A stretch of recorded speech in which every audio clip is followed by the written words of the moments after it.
As the team moves forward into the next stage of events, your accommodations for about the last 2 months have been fruitful.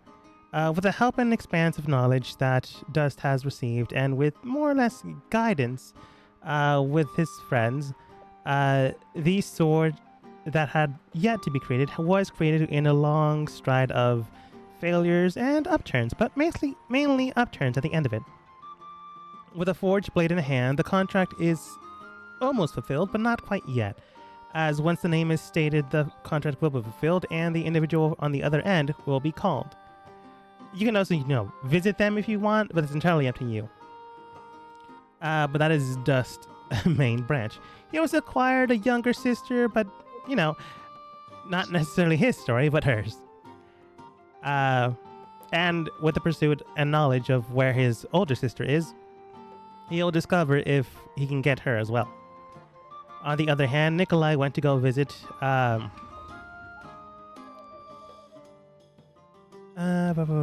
would be considered at the time? The girl he's seeing for a while. Met the dad. Got his mind read by the father.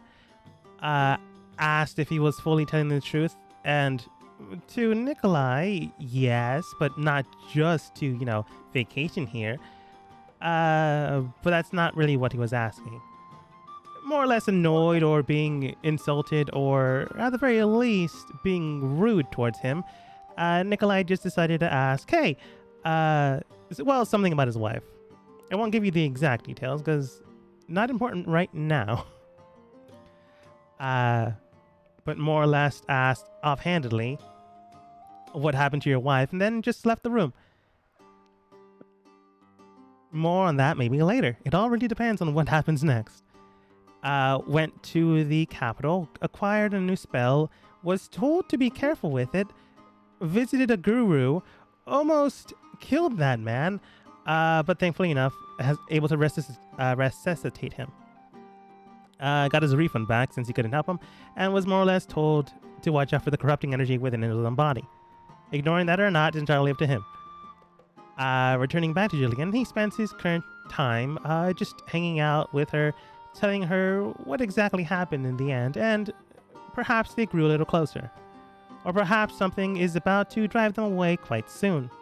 Again, this is just DM paranoia giving it to you freely to my players. On Ada's end, she had acquired a message from her parents and her oldest sibling, and while one was, okay, not the greatest thing in the world, but okay, the other one was more parental harassment on why they abandoned their duty to parent and family.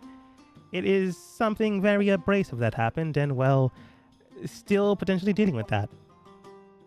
They then went to the Akashic Records up in the north, acquired a few books given to themselves as well as Dust, and then Opal, for some reason or another, also acquired the golden apple she was looking for. You really don't know how that happened, but you didn't ask any questions, and so I didn't have to answer. With time cutting short, you decided to all make way towards, your friend Nikolai. Now heading that way, your team is on the road, but before you get there, I'm going to say like half a day before you get there, Dust, I believe the last place you left off was calling out the name.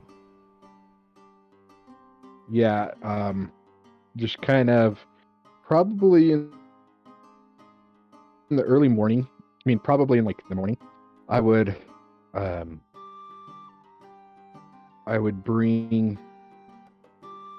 bring out the blade and etching the name into it. Once finally etching it in, I call out the name. I name this blade Howling Moon's Redemption.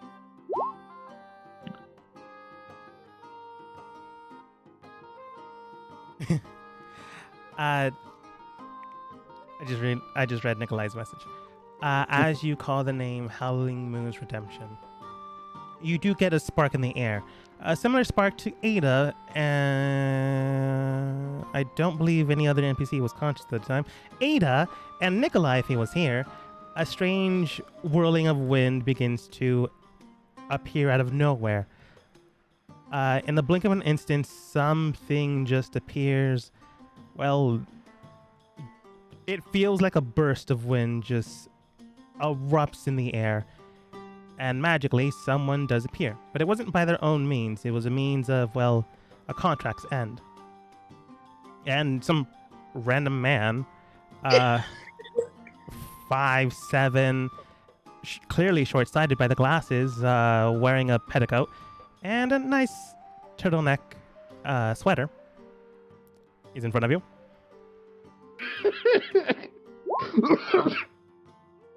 Amazing.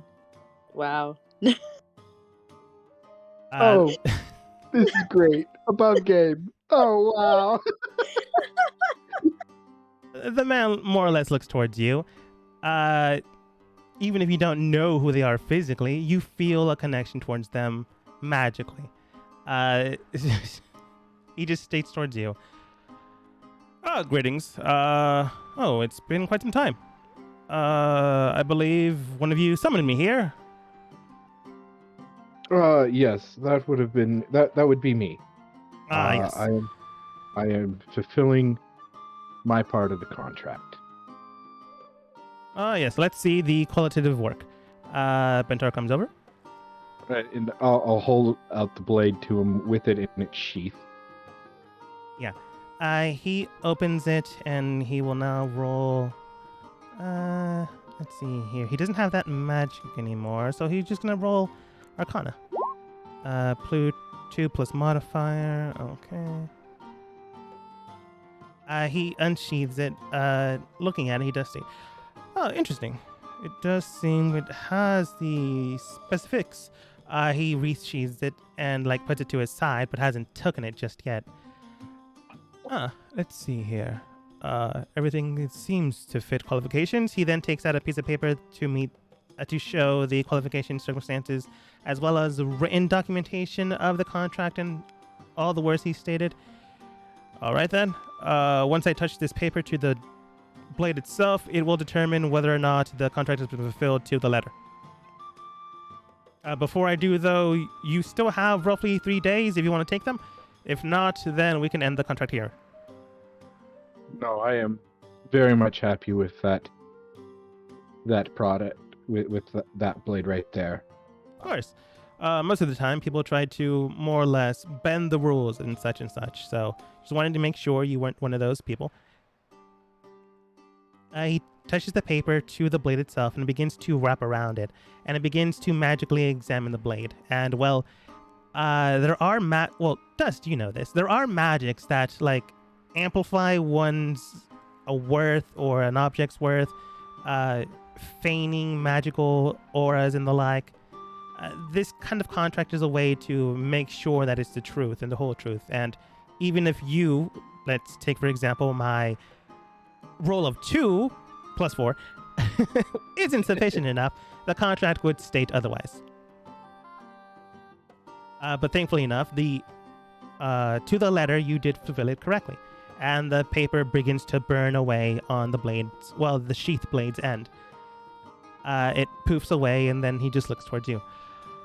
Oh, yes, marvelous. It does seem like everything is in order. All right, then. I don't really have anything else to say. You've already received everything on my end. I just have no longer any harboring connection towards your soul. Not that I could do anything with it now, though. You do see that he goes out to shake your hand. It's a pleasure to have worked with you, Mr. Dust. Pleasure as well. Do you shake his hand? This is just more of a handshake and just finishing up the contract, right? As far as you can tell, but he has made no mention of a new contract. It just looks like a handshake.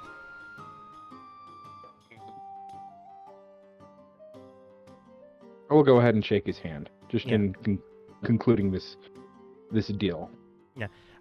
You shake each other's hands, and by that notion, the magical celestial contract that was bounded to both of you, that weight that you didn't realize was still there after making the contract to begin with, just begins to fade away. His end as well. Words today.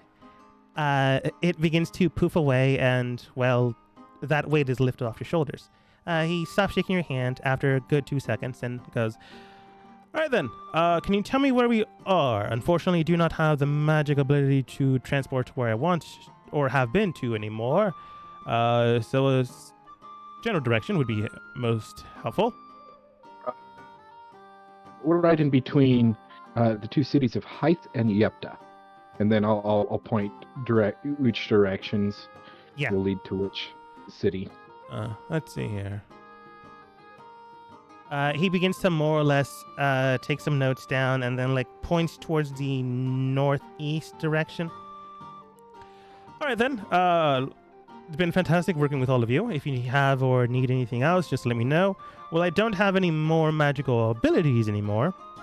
I still have the magical trinkets, artifacts, armaments, and the like that I had in my previous life.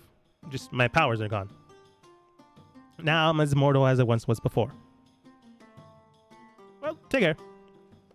Begins to walk away.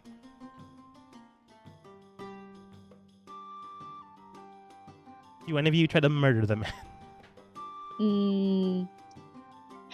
Dago, can I make it? I don't know what check would it be to see if Ada would try to kill him or not. This is more on you. Would your character do that? He still has the deal, and she's unaware if that deal is still set in stone or not. So There was also no time limit. that's true.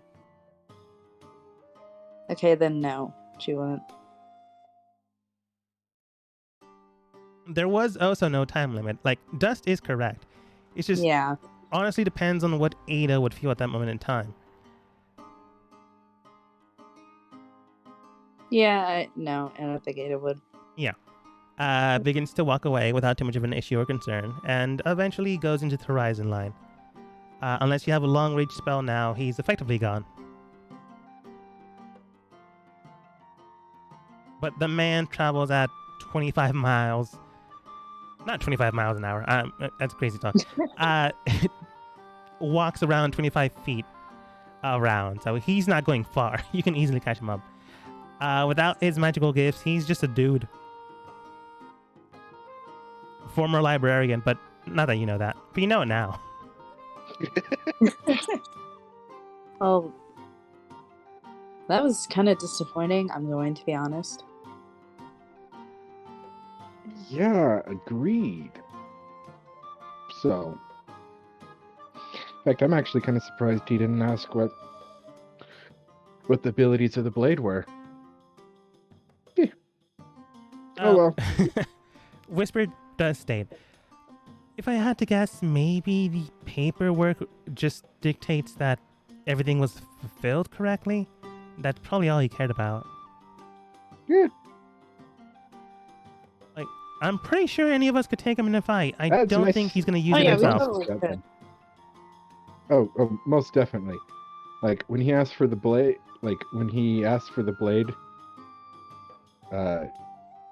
in the contract, the way I felt it was very much he wanted the blade for another contract.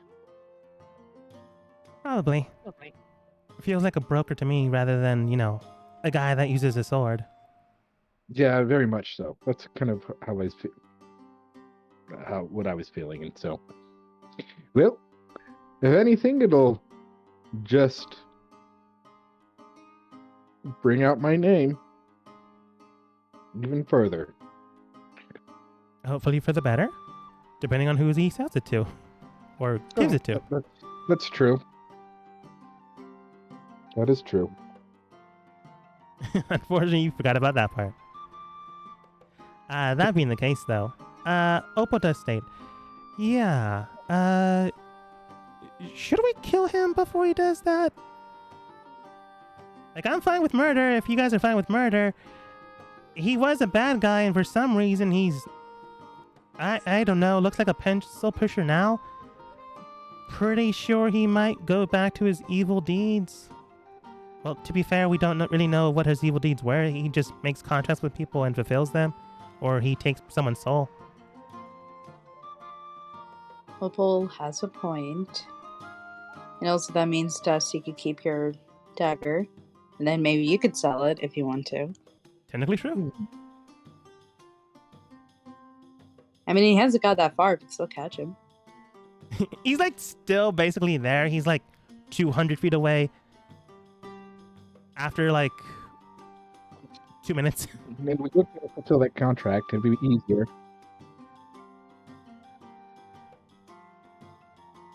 I mean, the contract was fulfilled, so Yeah, you're in there. you have no celestial bond or demonic bond holding you together. It's honestly, job's done. Whatever you happens now, it's entirely up to you guys. I want to do a quick thing. What would happen to the individuals that he still has contracts with? If there were still individuals that still had contracts open, they would still have to meet their end. It's just they can't really deliver it on the end of his own form. More than likely, a celestial being or a demonic lord would not resurrect his soul, but conjure his soul to the recipient of said contract. The individual will deliver it to the spirit, and then in turn, the spirit would go back to where they now hail, along with the item in question. Or like thing in question, depending on what they were asking for. The contracts Okay. on their end could still be fulfilled. It's just he wouldn't be able to do anything here on the material plane.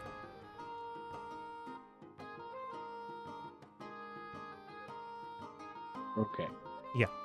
Like most D&D mythologies, you go into various places dependent on like the type of life you live. Yeah. Let's talk about Gabe. Do we want to kill him? It would be an easy kill. Oh yeah, it definitely would be. Like, and we'd be fulfilling your contract. Mm-hmm. Well, offer. I didn't make a wish for nothing. You kind of did. You're making my wish for nothing. So, Is that a fun Anna, do you want to do this? Do you want to do this? It's not my Because we decision. can I'm not take there. I know. Because personally, I think that would be awesome. It would be. Because And then then you could Dusk also tell take me the blade. Dusk could retake the blade. Oh, sorry. Continue. Okay. I could retake the blade and I can sell it as a pair with the other blade for like an enormous price. But this is real. I think really up to Ada.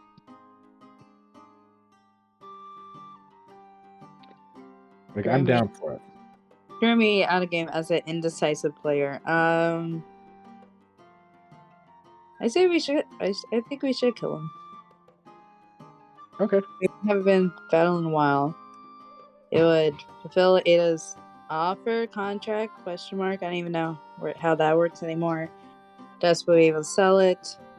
Ventar would be able to go back to his evil deeds. But then we also had that deal of where's Nikolai's power going to go. But I guess we'll deal with that in the future. Well, Are we talking above game? Can I talk now? Yeah, you yeah. can tell. We're talking above game. I said let's talking Yeah, about go the game. ahead. No. I felt like it was like I didn't know how much of a say I wanted to throw in. Yeah, no. Like I said above. Yeah, I Okay, realized. I was like, So. where's the power? What do you mean? Where's the power gonna go? I mean, like, I'm saying this as if this is an alternate timeline when Ventar could get his powers back from Nikolai. If we were able to transfer Nikolai's powers somewhere, where would it go? I it would find another option for that, and really, that would only be like another wish spell for the most Yeah. part. Yeah, it's pretty much Something like there. so. It's kind of like the issue with sips in Dingo Doodles. So the corruption that is part of Nikolai is tied to his soul, just like Sips is. Mhm. From what I understand, at Yeah. least. Yeah.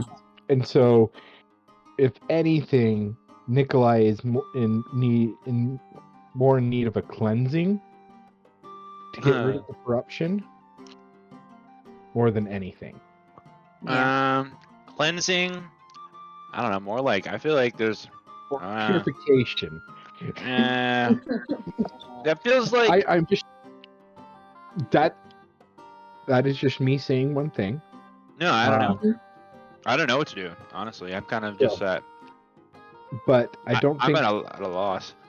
I do not think the power would return back to Ventar. No. So Not without a contract or a wish spell. yeah. So if we kill him, there's, with regards to the power that Nikolai has, that got probably no repercussions with killing him. There might be a few, but not very many. I thought there was like, what's the benefit of killing him? Yeah, but like benefit, there's all kinds of benefits. What's the benefit for Ada? She gets her memory back.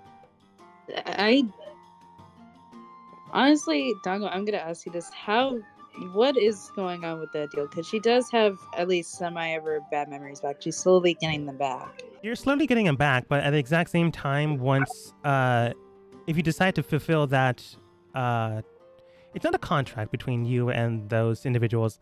It's more of a deal. Once you more or less receive the deal, you'll get everything back, for better or for worse.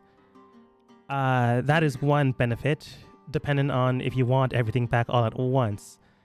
That being the case, though, another benefit would be taking him out. He will no longer be able to do effectively continuing on and not making more deals, but fulfilling the rest of the deals he has yet to have fulfilled.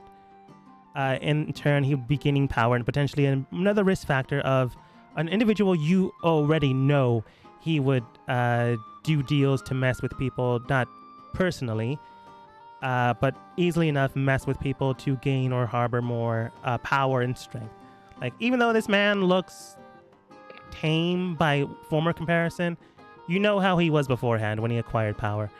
There's practically no probable cause that he'd be any different now. He's always been a businessman through and through. Not exactly evil, but not the kindest person. So if he gains more power, he's likely going to go back on the same way and route. Another potential benefit would be whatever he has on his person, you effectively gain it. Could be useful, could not be. Yeah, and then with Dogma stating it that way, we'd also be like significantly weakening him just across the board, because even if he does gain power, like, it'll be much harder for him to gain that power, so returned back what he wants. And then it'd also make potentially our jobs easier down the line. Yeah. I will state, though, that the only heavily downside that you all can see, like, immediately, is that when his spirit is more or less gotten rid of from his material plane, it would go into another one. And more than likely, he'd go to the abyss where he once was, and potentially gaining new strength and power. But that'll take time, depending if, like, another demon or devil or, like, demon lord or devil lord, unless someone very powerful, like, meets him on that end, it'll take time for him to gain power again. Yeah. And like,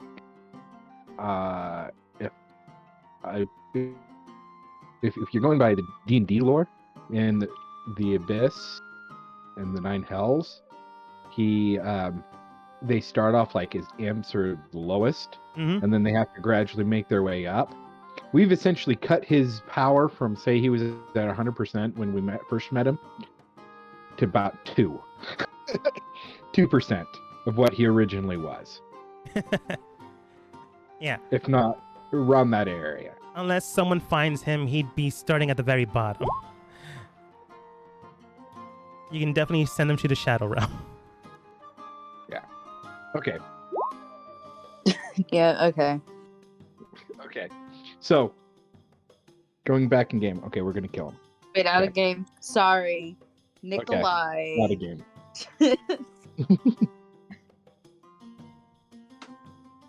I think Jordan was offended by you saying we. Okay, yeah, sorry. Go ahead. Okay. So, back in game. Uh-huh. Okay. So, you want to go take care of him, Ada? You know what? Let's do it. Okay. Let's kind of do it a little bit stealthy. Everyone go ahead and roll stealth. I'll take the median to make Oh my god. for the group. Effectively, though, it's I know. also road, so I'm going to give you Stealth isn't advantage bad. since... But the way it sounded, you were traveling this road anyways. It's that weird thing of, oh, see you later, Bob. Yeah. See you later, Jim. And you're like going the exact same way. So it's possible that he might just think it this way. So with advantage, so that'd be 22, 22? 12, and 19. let's roll I get for a plus 3 to NPCs. stealth. Ba, ba, That's a ba. great thing about average. having a high dex. Let me look at his current passive. That's not the worst, but I've seen better. Okay. 22 plus 12 plus 11 plus 15 plus 13 divided by 5 is 14.6. You guys begin to walk down the road along, not alongside this man, but, more or less along the same path. But not so close that he is, looking over his shoulder every 10 seconds. He does notice you guys because, a main road can only hide you so well. He, more or less waves and thinks nothing of it and begins to continue to walk his own path. Without any real reason to suspect you, he just begins to walk along the way. His passive perception is 13, and with a median of 14.6, rounded up to 15, you're good to go. Okay, so how far is he from us? I'm going to say 45 feet now. Again, unless you have a speed of 20 feet, you would have caught up to him if you even decided to walk. Does has that speed. Okay. And let me Oh, check something. Okay, out again. Should we just straight up attack or should we still go stealthy with it? You would have a round of, not Yeah. stealth combat, but you would have advantages on your first swings. And he would go at the very end of that turn. Alright, just know what I'm gonna do. Surprise. Surprise! That's what it is. Surprise round. I think he would just be under the surprise condition, but instead of a surprise round, I'm just going with everyone goes first and then him at the end. yeah. Wait, should we roll initiative first or should we just attack first? Sure. Everyone go ahead and roll a turn order. / initiative. Okay. Yeah, let's roll Wow, this initiative. is good. Wow, that's a 14.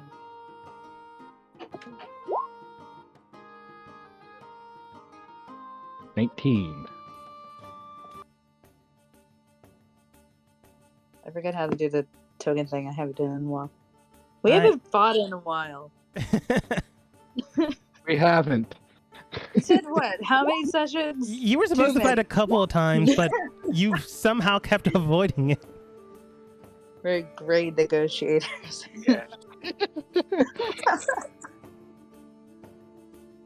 We're definitely a very charismatic party. Yep. I still don't know how you kept avoiding it. Okay, we're just that good. Yep. Yep.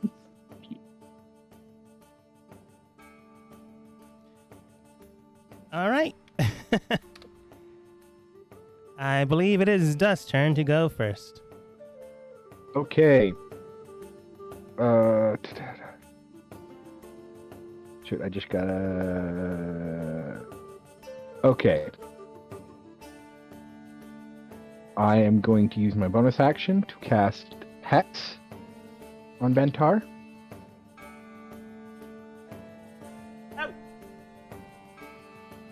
Easily enough, you cast Hex. He begins to scratch his head, wondering what that is about. Eldritch Blasts. Oh, Um, sorry. and okay, let me see. I just have to.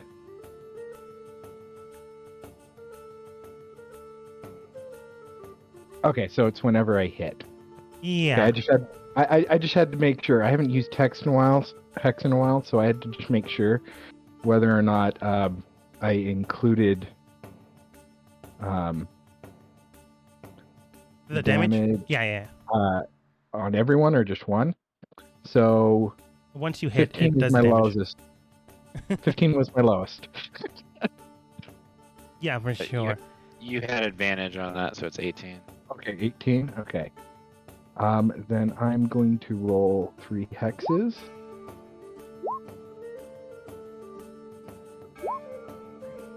Okay, I gotta bring out a calculator. You don't even have to worry about it. I'm just gonna tell you right now. This man had 8 health. Oh, I killed him with the Dust first straight up try. killed him? Wow. Yeah.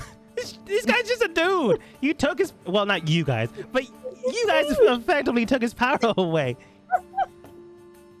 I rolled for health a little while ago, if you didn't notice it, with a D12. He got a 6. With a constitution of 2, he got an 8. Bro. Oh. Overkill. Sorry, it was a D10. You just annihilated him. Yeah, this man is dead. Walking away, like, more or less unexpectedly, he begins to, like, shake his head, wondering what that weird feeling was. Never really knowing what happened, you just use a barrage of Eldritch Blast, hitting him first in the heart, then maybe in the brain, somewhere quick and easy and potentially painless. And he just hits the ground motionless.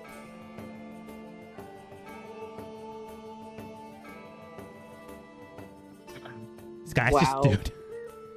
That was easier than I expected.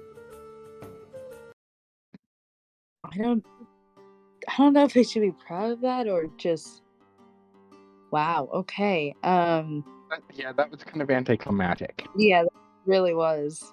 Yeah. Well, let's go take care of the body, loot it. We could kind of, I don't know, just push it over the bridge. You could. That being the case, though, I want everyone to go ahead and roll perception checks as you make your way there. And no, Oh. this does not qualify, which is what I'm telling you now. Ada's passive perception will not meet this, so you have to beat, at the very least, Ada's passive perception. What the With heck? I got a Natural nat one. ones! I Nat want to say one. no one gets it. Whoa. Like, I saw the one and I was just like, oh, You know what? crap. I think this is just the universe punishing us for just killing a man with 8 hit points. They just like, okay, that's enough. Fair enough. Yeah, you guys just head over towards there, begin to contemplate, effectively kicking him over the bridge and then, like, into it. Effectively, you're going to find out what you find in a little bit. But before that, we will move over towards Nikolai.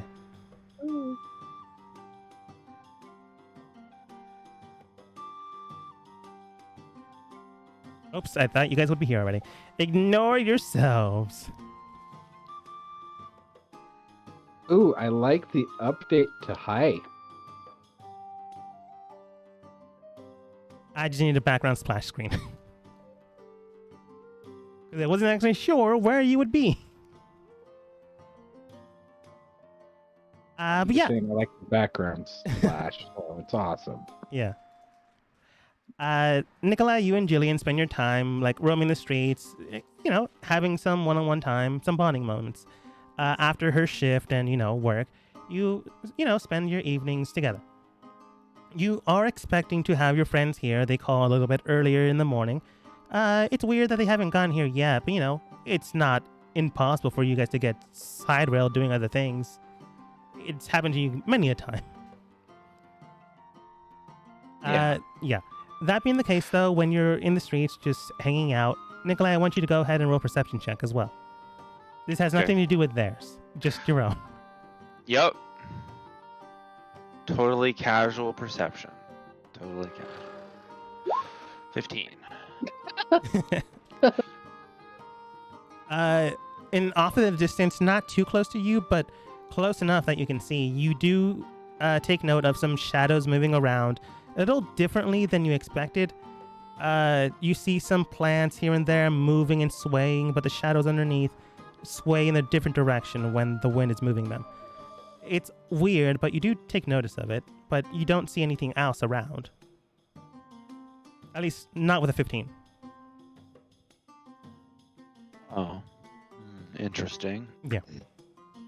But while you're keeping an eye on that, Jillian does state, but yeah, it's been great, and I can't wait for your friends to get here later today. Yeah. So anything else? I think I've told you almost everything now, like the things that I've been through so far, but it's been good to hang out. But if there anything you're curious about, or any kind of new stories, or just I don't know, something in general you want to chat more, we always have the rest of the day. So. For sure, yeah. I mean, I can spend all day, but I'm just glad you're actually speaking to me. For the last couple of days, you've been not last couple of days. It'd be a couple of weeks ago. For the last couple of weeks before getting here, it's been generally quiet. So I do enjoy the time here. Yeah, things have been. This is actually the first time I feel like things have been more relaxing. Yeah, actually. She does not really sure what you mean by that. She, you told her the stories and events of what has happened, even during the relaxing festival. It's also been hectic then. I don't think the festival really was relaxing. I felt like the first 2 days, it was okay, but then I kept worrying about things. I guess I was worrying about getting power, and then I was worried about what would I do with the power that I had. So too much stuff. Yeah. But yeah. Well, apparently that's what happens, or what did technically happen. Yeah. Never go to a festival is what I'm hearing. That being the case, though, she is aware of what's happening and what you've told her. And honestly, she's just glad you're actually talking with her and telling her, your hidden secrets. This type of bond grows with trust, and, keeping that kind of information away is not exactly trusting. So she's glad you're speaking and communicating. That being the case, though, she does state. Yeah, you go first. Okay. I'm glad that you're telling me things, but we don't have to, we don't have to just talk about our adventures and things like that. We can just talk about the general things here and there. Okay. You want to go on a mission? She looks at her non-existent watch. She looks at the sky with the shadows, how they are. It's not that late, but I suppose we can investigate a few things here and there, if you really want.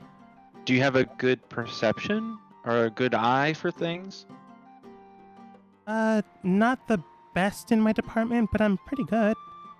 I saw some shadows that were a little bit odd in the corner over there, but I'm not really sure. But if you have it, that was the first thing that I thought. And then, I don't know. There might be some other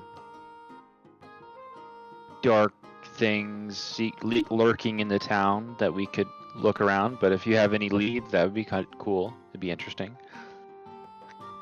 When you mention dark shadows moving around over there, she like looks towards it, and you're not sure when you lost sight of it because your passive perception is not that great. You do take note that that weird fluctuation of shadows had stopped a little while ago, but you're not sure when. That being the case, though, you were aware of it, and looking over, she doesn't notice it, but she does know what you're talking about because she's from here and she has exact knowledge on what it could be. I don't see it anymore, but if I had to guess, it's either one of Father's men or Father himself. I'm not entirely sure which one it could be. Unfortunately, Okay. they can meld into shadow. And unless you have a very high perception, you likely wouldn't notice it. Yeah, I need my one of my other companions. She's very, very good at spotting things that I'm not able to see. So. Oh, Miss Ada, we met once. Oh yeah, you met Ada. She has really good vision. I don't know how she sees what she does. Well, I'm sure your skilled friends will be most useful. That being the case, though, if it is one of Father's men, they're likely just keeping an eye on things. While he himself is not exactly the kindest man to get along with, he does care for the city severely, and anything that does threaten it, he does watch over it. He might be a crime boss. He is still one that protects his and his alone, and he does consider the city part of his. Well, I mean,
Hello! and he's back. And I'm back. Yay! Yay. For some reason, everything decided to crash on me. What's the last thing you heard? My sentence was there's a line between trying to take care of people and keeping someone under your thumb, and then you went blank. Yeah. Going back onto what you just heard, you remember, meeting Jillian and, well, just talking to a random officer of the law and more or less getting along with her, not realizing that it was a mob boss's daughter. When trying to communicating with her, you went to her mansion and, discovered it then and there, although I don't think you made full contact with those thoughts until much later. So you can clearly tell she is more or less under the grip of her father, but not so severely she can't do her own things. However, she does state, I understand that. It's one of the reasons why I didn't join my brother and underneath my father's organization. Ever since Mom died, he's been more or less restrictive with the things he cares about, but allows us, at the very least, thanks to my mother's last words, to live our own lives to the best possibilities we can. And he had to honor that? Of course he would. Well, I guess he does have a heart then. That does say something. Whichever way you want to call it, a heart or pride, or respecting the last wishes of your loved one, it would make sense to honor it. Yeah.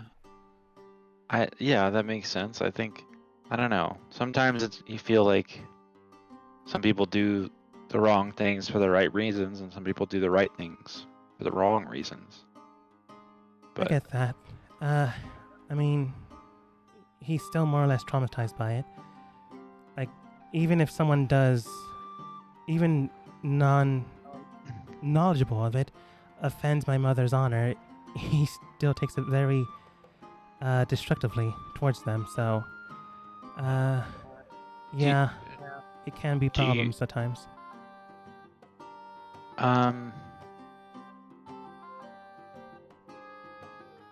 Do you care if I ask you a question about that? Sure. Personal?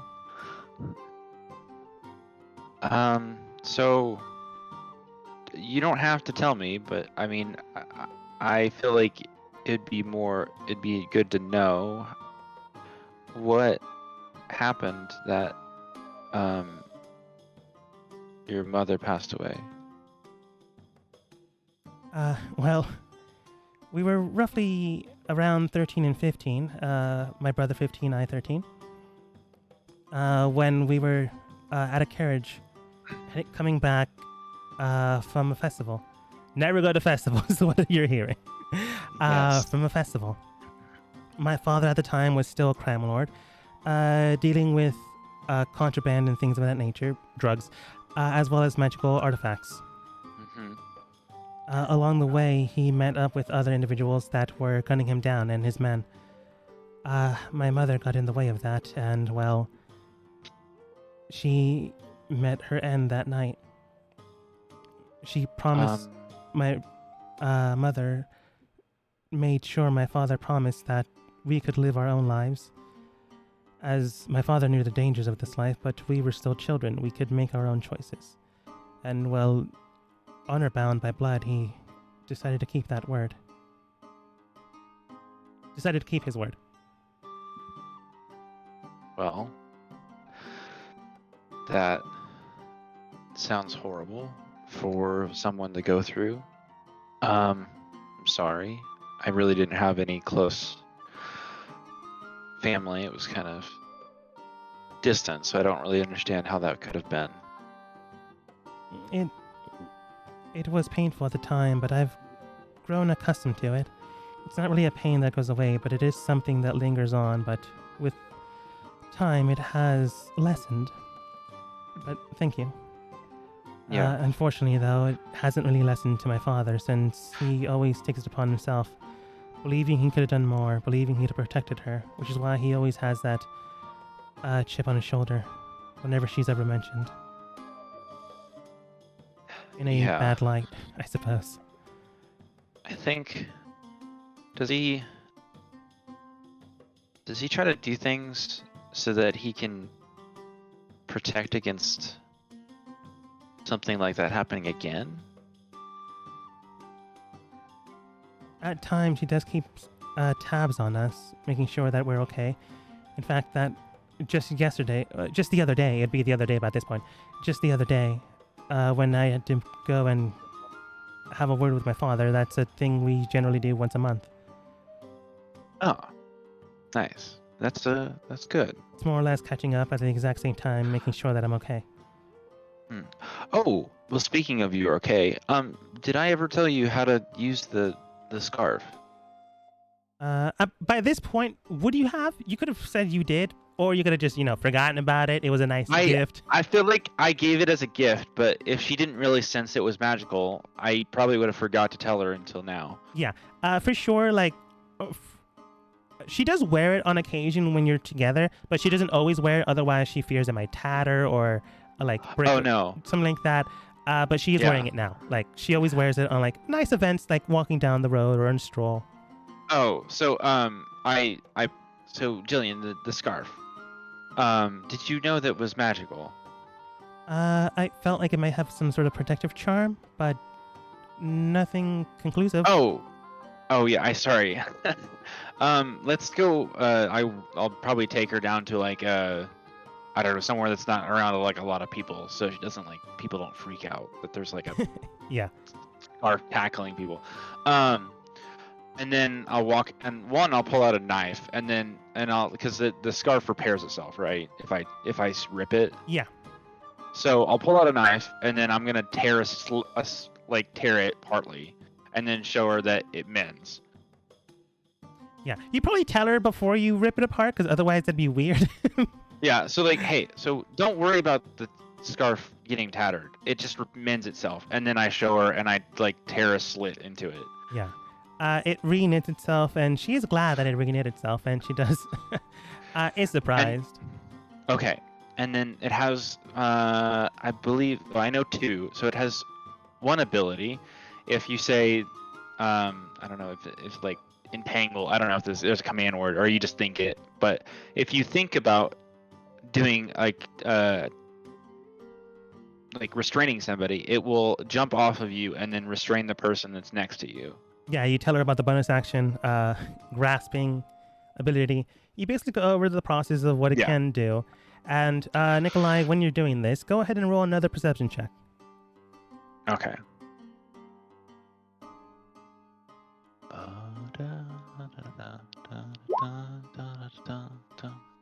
Not the greatest, but it is Not something. the greatest.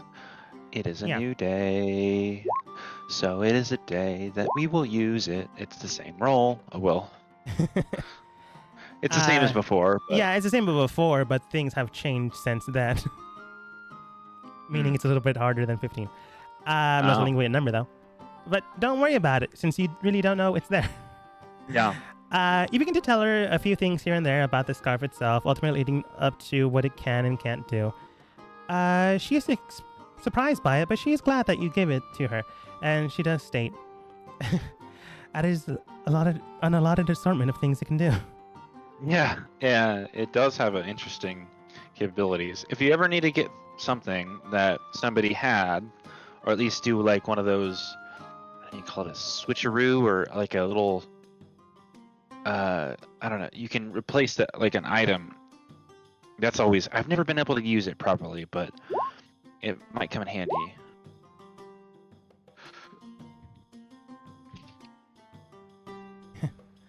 Well, hopefully it can be. But thank you.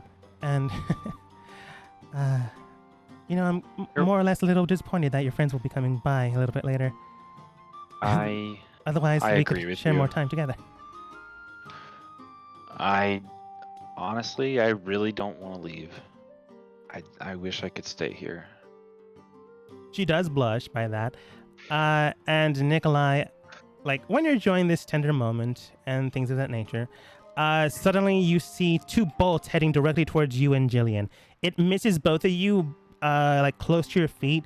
When you look up to see the trajectory of it, you don't really notice where it came from. You just know that it's the building right across the street from you. You're just not sure the left one, the right one, or the one in the middle. But it's definitely a trajectory that went down, but nothing hit. As soon as that happens, Jillian goes into not a fight or flight mode. It's more like, oh, I'm a cop off duty. It's kind of my job to deal with these things or call it in. Okay. She does state, get down. More or less tackles you where the bench you're currently sitting in. Pulls the bench up to deflect any arrows. She uses her own sending stone that's connected to the police department. Well, technically guard department, but I'm going to call them police anyways. She's calling in an APB of a shooter in the area. Potentially civilians in the risk factor, calling in for backup. Immediately, you know that she is in business mode right now. I kind of like, I give her like a quizzical look for some reason because I'm like, I don't know. I guess Nikolai's like, what? Why am I hiding? I'm in fights all the time. I can deal with this. And I'm just like, I stand up from the bench and then I'm like, I get like try to do a 360 to like spot whatever, like shot something. Okay. Immediately, Jillian does look up. Before she can warn you, you see something heading directly towards you. Whether or not it hits, we'll find out in a little bit. You. Great.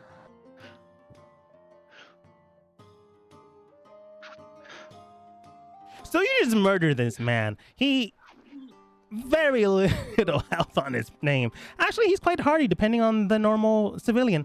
In fact, he has like ×2 health than them. But he still died. Coming over towards this person, you easily examine him and you begin to more or less see what he has on his person. You already know the blade he has on him since you gave him the blade. So you easily see that. And I want everyone here, aka Ada and Dust, and technically NPCs, to go ahead and roll investigation checks to see what you find. Checks. These investigation not- checks are just to see There we go. like what you easily find on him. If you take your time and dedicate it, you can find whatever you find on his person. But offhand, and you both rolled very well.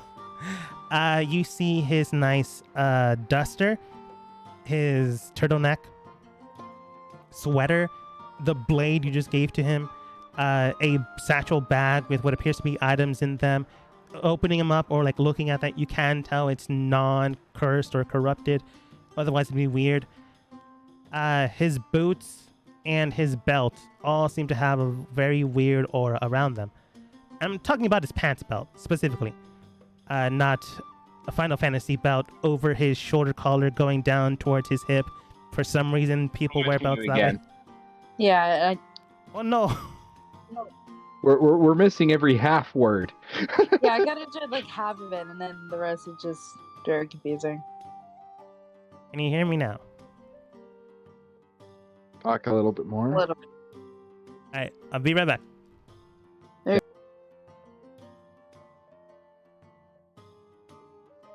And I'm back. Okay, Yep, you're good. there you're clear. I don't know what's going on with my connection. Give me a second while I turn a few things off. Okay.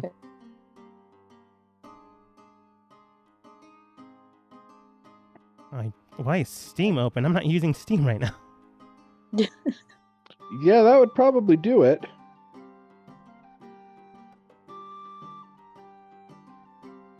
Okay, hopefully that fixes a good amount of problems. Turtleneck sweater, his duster, his boots, and his pant belt are all things that have a magical aura around them. He also carries a satchel with things inside, and it doesn't seem cursed whatsoever. Those are the first initial things you find. You can just say you take your time to, take anything you would be of value on him if you decide to do that. But those are the first things you see with the 20 and 19. And potentially that's all you find, because those are very good rolls. I'm just giving you this option. Out of game, Dust, would you like them to take their time?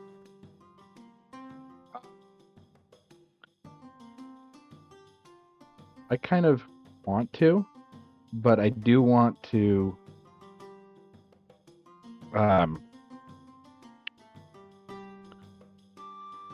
kind of pull them off to the road Oh yeah, we should. before I probably do that, think- and then kind of having like, well, one of us does it, well, one or two of us do a thorough search.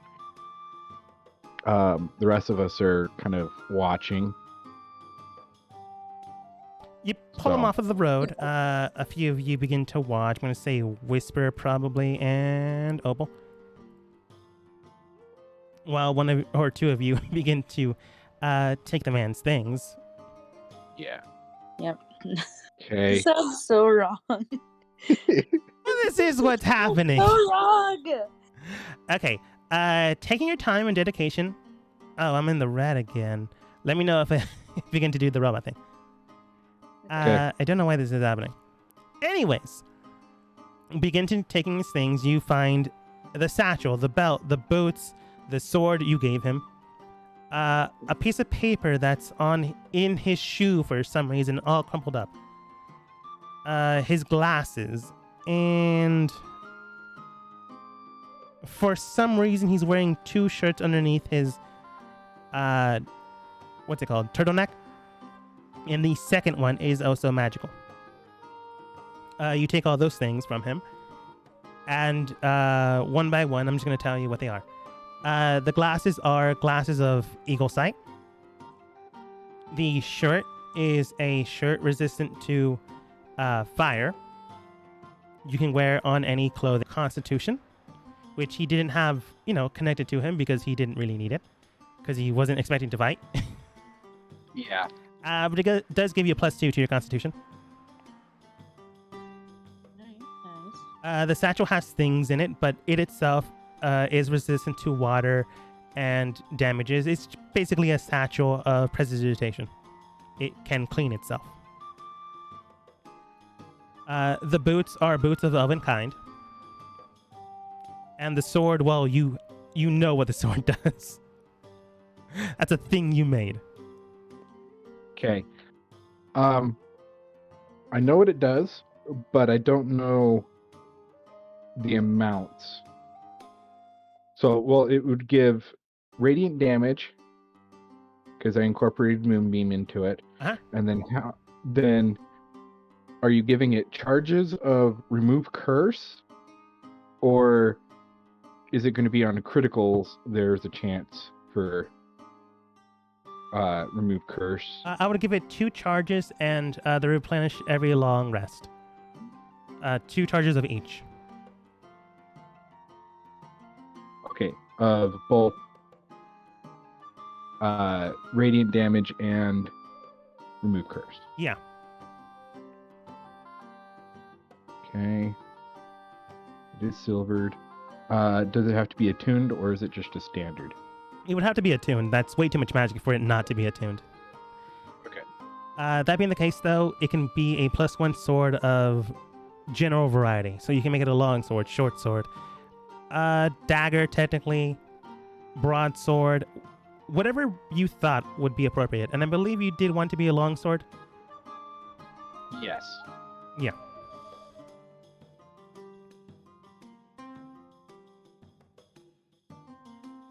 But yeah, you have Kind that. of a more of a katana style Yeah, for sure. issue. Okay. And the other blade, I'm gonna have to come up with a name for it. It just has the 5 charges of remove curse, right? No plus. No plus. Okay. Does that have to be attuned? Yes. Okay.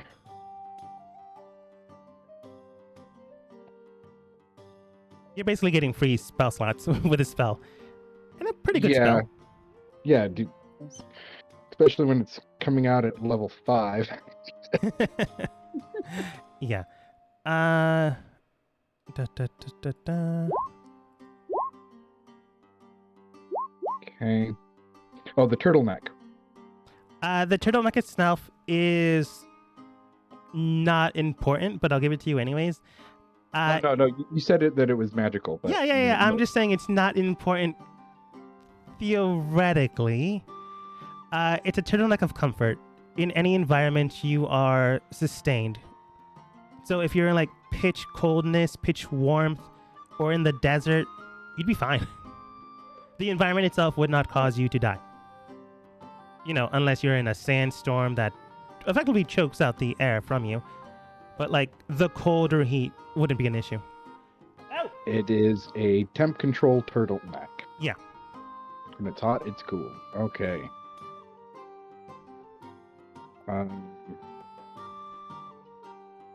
Okay. The satchel.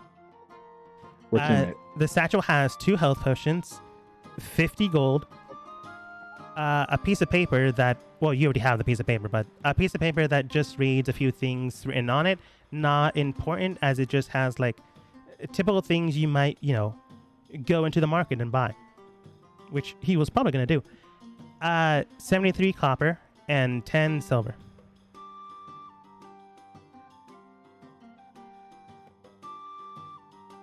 How much silver?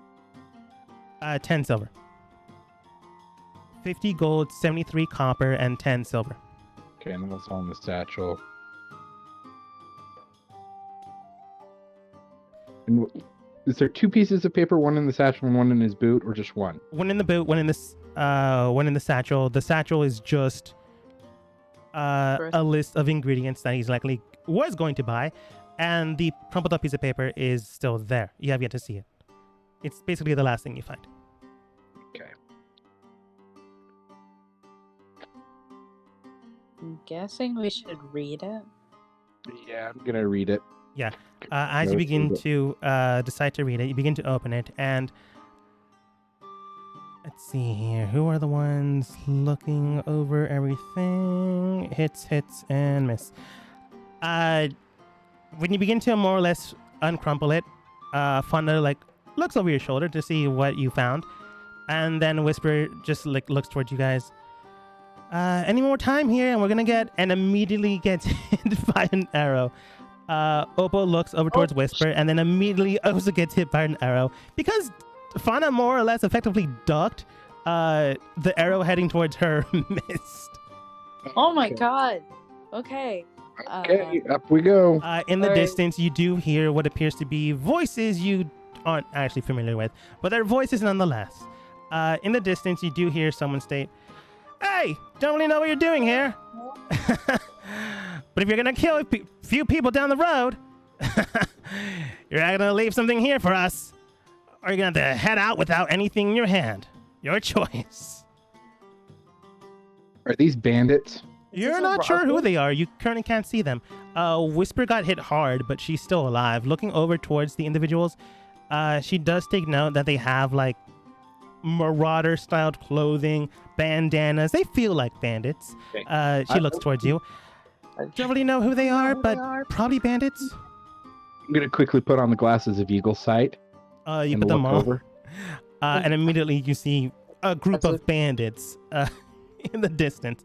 They're 30 feet away, close enough that they can hit you if they aim, but not so close you can slap them with a sword. How many are there? There appear to be 5, but 5 you can currently see. The man in the distance, roughly around 8 feet tall, half orc, green skin, with a clawed up face, looks towards you. Like my man said, either leave the things here or make sure we get some things you left for us. I'm fine with either. You either take everything or you leave half here. I'll just raise up my hand, point 3 fingers, and I'll launch 3 Eldritch Blasts at 3 different individuals. Okay. We're going immediately into combat. Can Ada cast Cure Wounds with Opal and Whisper? Just for sure, Cure Would that Wounds be is fine. Do you have to use vocal components? Or Let me check. swirly hand gestures? Are they vocal, somatic, or the like? Alright, I just had a 10. Was it? It's vocal, but I touched them. Yeah. Yeah. But other people could potentially hear you casting magic is the thing. Yeah. And same with you. Swirly hands, vocal component, or do you just point and shoot? Verbal and somatic, so Yeah, for sure they'd be Eldritch hearing you. Blast. So, Okay, you don't surprise them, so definitely initiative. yes. Okay. Let's get back to it. Okay. I'm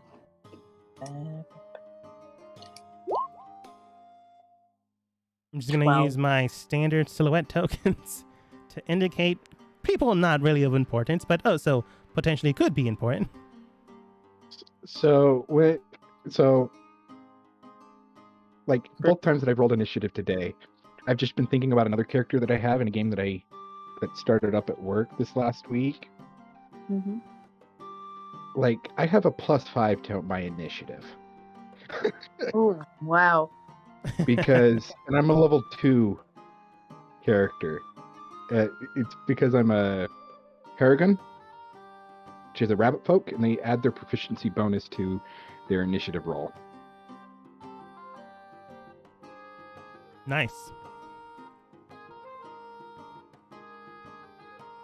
Okay, Marauder 1.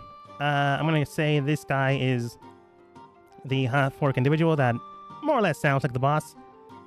And then I'm gonna go with the one in blue is group turn order. I probably should have made it Now that I think about it, it probably should have made the blue guy the one with the blue circle. Doesn't matter. Yeah, it doesn't matter. And there's something else you don't notice. Matter. And then Whisper will be NPC turn order for your group. Wait, so we Okay. don't notice something yet? Okay. I said don't worry about it. Okay. Whisper got a 4 plus modifier. That is a 10. And Marauder group got a 2 plus modifier. That is a 4. Not exactly the best. And the boss got a 16. I don't think any of you beat that, so I'm just going to leave it at 16 since I don't want to give you hints on him. And potentially other risk factor is other risk factor. Presumably. There could be no one and it could just be messing with you. Okay. But before that...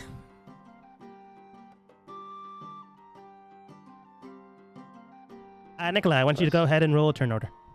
/ initiative.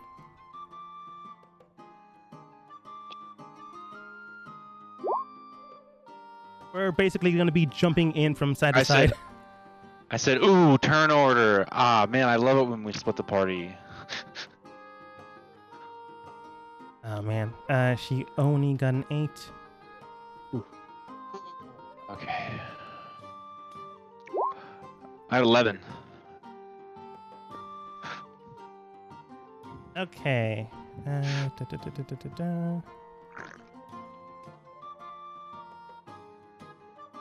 Ignore this guy. I just need to put someone there. I need to roll again. don't Turn I? over, 'Cause I did- turn. Yep. Oh, I can just manually add you in. Don't worry about it. You said 11? Yeah, now it's 8. But yeah. Okay. Oh, you did it yourself. Yep, I'm quick. And 8 plus modifier, that is a 13. Oh, boo.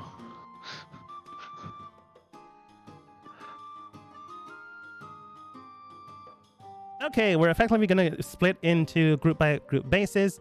First off with you guys, and then we're going to head over towards the other team. Thankfully enough, you can only see your own turn orders respectively within your maps, but that is Nice. what's happening. You effectively do know that people did shoot at you, but you're not exactly sure how many. In the distance, you do see something heading towards you, a projectile, more or less within the scope of your vision. Immediately heads towards you. So I didn't see the person? You more or less were like, what am I doing? I fight people all the time. You got up Yeah. and immediately you see a shot aiming volley towards you. Okay. 15 plus modifier does hit. Oh, yes. You see the shot hit the side of your shoulder. You may need to take 1d6 point of damage, and I want you to go ahead and make a Constitution saving throw. 1d6 plus dexterity, that is 7.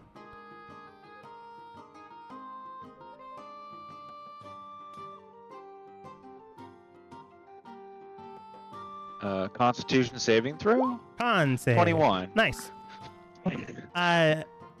The arrow begins to hit into you, and you feel a weird burning sensation. Immediately, you grab onto the arrow and rip it out. You felt potentially something could have been injected into you. Without enough time, it just fizzled away.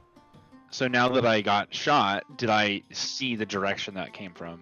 Go ahead and make a perception check. Like, they shot and then potentially hit, but maybe not fast enough. Yeah. 22. Let's go. You do see the individual, like, currently hidden, but you can see the very nape of their neck and part of their head, like, hidden in that direction. Even with full cover, you can aim at them with your current perception check. I can see them? Yeah, like, for sure. With the natural 20, you can see, like, their head that's technically hidden by anyone else's standards, but not by Nikolai.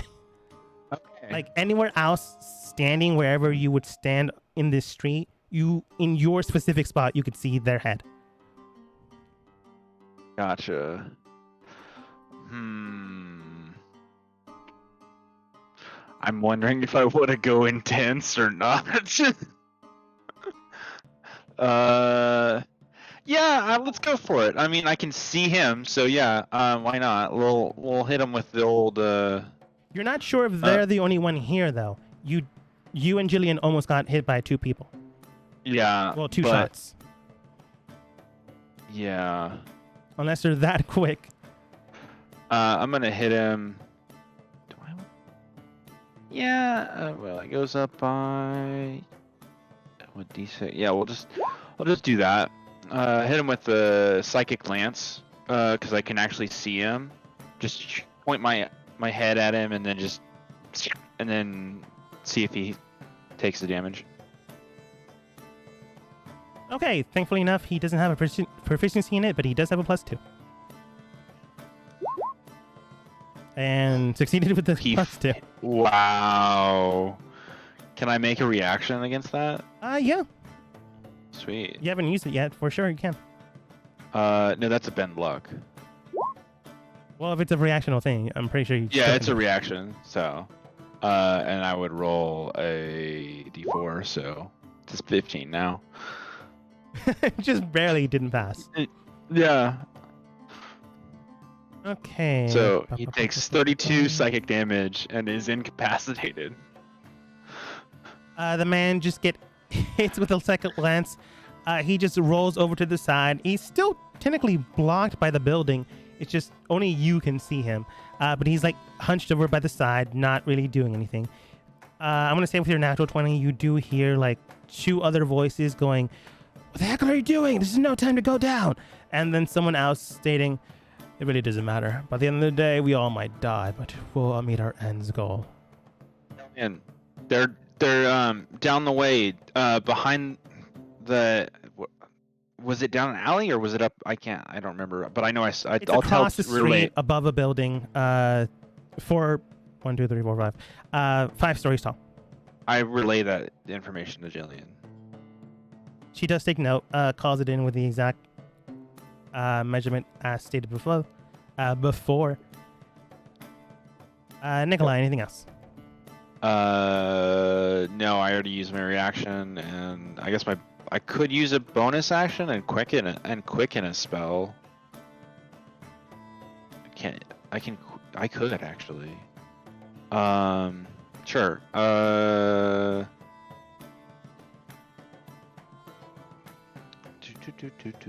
So I'm going to spells.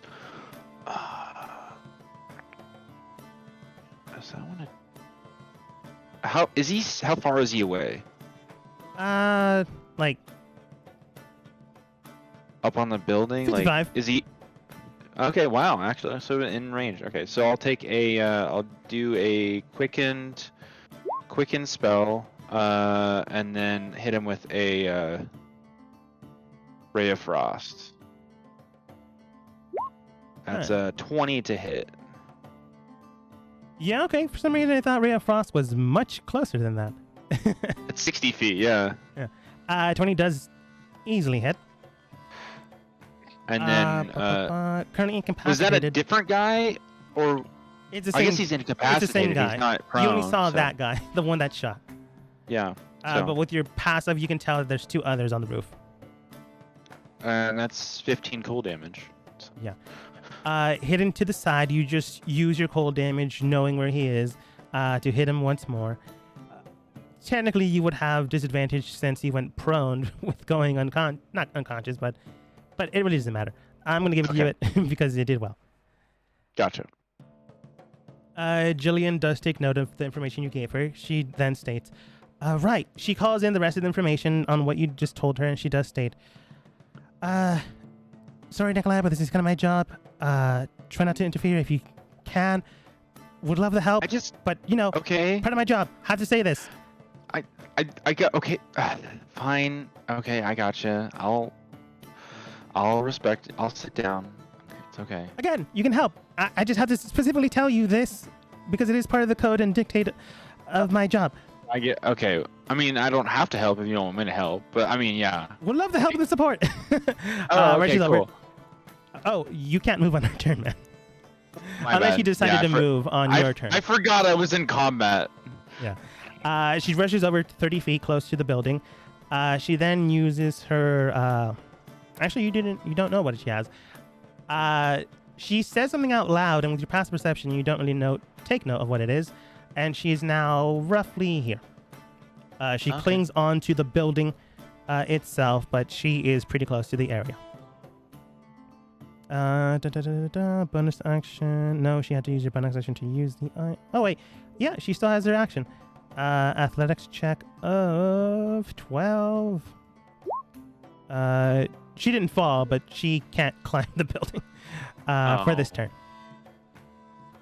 Going back to team, you can call them A or 1. Either way, the other team is either A or 1. Team 7. Girl squad plus dust. Going back to the squad plus dust, the marauders more or less look towards you. Magic! Well, doesn't mean we can't do it ourselves. Says one of them, and the one farthest to the left begins to cast something known as Firebolt and aim directly toward Whisper since she's the closest. Natural one fails. It just hits in front of Whisper and she just looks just disappointed. Orange one hits. Blue guy misses and green guy also misses. So only one of them hits with a vaulted arrow. Oh, that is a crit. Total damage of 10. You have them in 2 different locations on our turn order. What do you mean? Oh, wait, the boss is 16. That is right. This is 16. Yeah, the 4 is the group. You know what? It's my mess up. So the 16 is now the group and the 4 is the boss. I will be fine with that. Only one of them hits for 10 points of damage to Whisper. She just goes, at least one of you hit. Oh, so ow. Dust. I'm going to, again, with the Eldritch Blast, because I sent it off and it didn't roll for damage. I'm going to hit more or less one, effectively. this one, and the boss. Yeah. Yeah. More or less effectively when you started chanting for your spell or like whooshing around your hands, it was more or less, okay, they're not listening to reason in their mind in combat. Yeah. Okay. 1, 2. This last one's for the boss. Oof. Hit, and miss. Okay. The first two go to the same person or separately? Separate people. I'm hitting 3 different targets. Yeah, okay. The last one was the boss and missed. The other 2 do hit. Who do you hit? It's the 2 right in front, to the left of the boss. The pink and purple one. Yeah, those 2. Yeah. You take your Eldritch Blast and shoot them directly towards these 2. While they do take the hit, it doesn't feel as if it did enough damage to kill them or bloody them, which means that they're pretty hardy comparatively to the assault. They are also mad, but also now know who potentially to hit with. The captain more or less does state, all right then, gave you fair warning. We even lobbied a few shots and fair warning shots, Whisper states. That's a lie, one of you did hit, but the rest of you missed. I'm gonna move a little bit further away from everybody, but still within like. I'm gonna be moving up onto the road, essentially. Yeah. You move around, everyone. Yeah. I believe you have a bonus action left. I do, but I'm not gonna do anything with my bonus action. Okay. Ada. Okay, so quick out of gate question. If I got in onto the road, that would be, I assume, about 15 feet. How far away would the mortars be for me? I'm gonna say effectively they're as far away as they're visibly now. So that far. Okay, hang on. They This would guy just no has longer have a- the high ground anymore. Okay. Alright, so I'm gonna get up here. Go. I think it'd be 5, 10, 15, 20, 25, 30. Okay. First, as a bonus action, I want to cast Healing Word on Whisper. If I Okay. can do. Yep. I'm gonna do with her Healing Word, so that'll be 7. Added Okay. to Whisper's hit points. And then I want to cast, I believe I could do it, a level 5 command on the mortars, if I could do that. Yeah. Level 5 command. Does that target one or several? If I put it out real quick, it says when you cast a spell using a spell slot second level or higher, you can affect one additional creature for each slot at level above the first, so that would be 4 more, I believe, right? So you can hit all 5. Yes. Yeah. Can I do that, Dogma? Yeah, if you want. Alright, I want them all to freeze. Okay. You command them to freeze. They still have to make a wisdom save, but hopefully they don't have a good wisdom. I will tell you that right now that the commander guy does have a okay wisdom, but the rest have 0. So I'm just gonna roll for them first. Oh my god! Wow. Wow! Dog. I'm pretty sure at least 2 of them succeed. What's the number to beat? I forgot right now. Your spell save? Spell save. 15. It Okay, should so be your spell casting plus your proficiency One. bonus. Should be 8 plus your proficiency plus your spell casting. Wait, what? modifier. Sorry. It just seems low with the 15. Okay, so what did you say? So it's It's 8 plus She your gets a bonus because of the book too, right? Yeah. Yeah. what's it? I think you get a +1 to the book. So it's 8 15. plus your wisdom because you're a cleric, plus your proficiency. Should be wisdom, right? Yeah. Mhm. And then +1. Wait, So your It just Proficiency seems, is it just seems low 4. for 15. Yeah. What's your wisdom modifier? where do I look at that? I'm It's sorry. right next to wisdom. It's under wisdom. That's a big number in your stats. Wait, the small number under the big number, or the? Doesn't matter, either one. I have. I believe it's a 3, but I'm still Okay. confused. yeah, that would be 15, but with the book that would be 16. So 2 of them do succeed, but one of them, 2 of them do fail. Okay. Okay. These 2 do succeed, so they don't exactly listen, but these 2 are frozen. Currently in place, represented by this stop signal.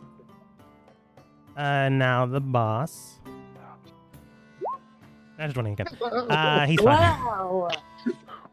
The boss is fine. Where has your horrible saving throws? I don't know. gone? Wow. The boss I'm is fine. impressed. But you did effectively cut their numbers in half. The 2 that you cut in half, well, didn't cut in half, but froze in place, drop their weapons. Effectively, you can, if you attack those 2, you get advantage. Alright, anything else? Movement, I believe. Okay. Whisper's turn and the rest of the gang. Yeah, she's gonna try to murder them. Actually, she's gonna do a bonus action perception check. Not that great. He's gonna swing in to the two people frozen, miss, and hit. Actually, let's see, that's 6. 6 plus proficiency plus modifier. Nope, never mind. She does hit in both. Their AC currently is atrocious.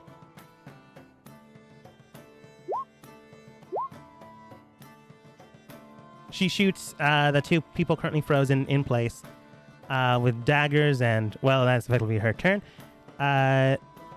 Opal currently can't really do anything. She would need to get close to them, but who knows what might happen. So she's going to go close to this guy. Take out what appears to be a metal beam out of her stuff. 12 plus the modifier does hit. And then just hits the guy for 8 points of bludgeoning damage.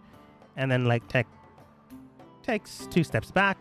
And since they are frozen, they don't get attack opportunity. Fauna comes over, not really sure what's going on. And she's going to effectively use her Marauder attack.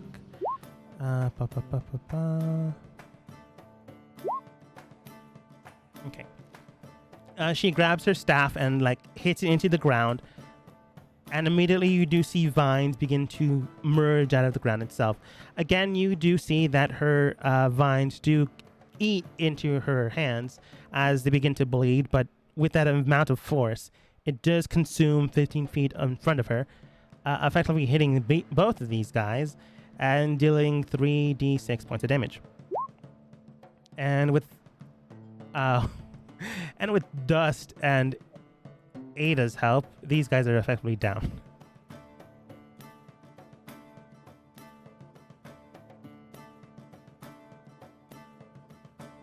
Okay, Boss's turn. Boss looks towards both of his men that are dead. Whispers that state. Right, you giving up? Or we're gonna have to kill you all. Either way. What will meet our goal today? I have no idea what that means. Effectively, you shouldn't. And then he begins to move forwards. Oops. There we go. 10, 15, 20. Unfortunately, your group regrouped on itself. Yeah, no, I was trying to get some space, but oh well. Well, I'm kind of in front, so I have the highest AC, so. Yeah. Looking towards you first, he does take note. Likely the leader of this group. Well, I'm afraid I'm going to have to take you down first. No offense. Luckily, I have the best stuff, too. He goes in not for, like, a strike with his sword or his axe, which he does have on both of his sides. He instead goes in for a gut punch. 11 plus modifier, plus proficiency.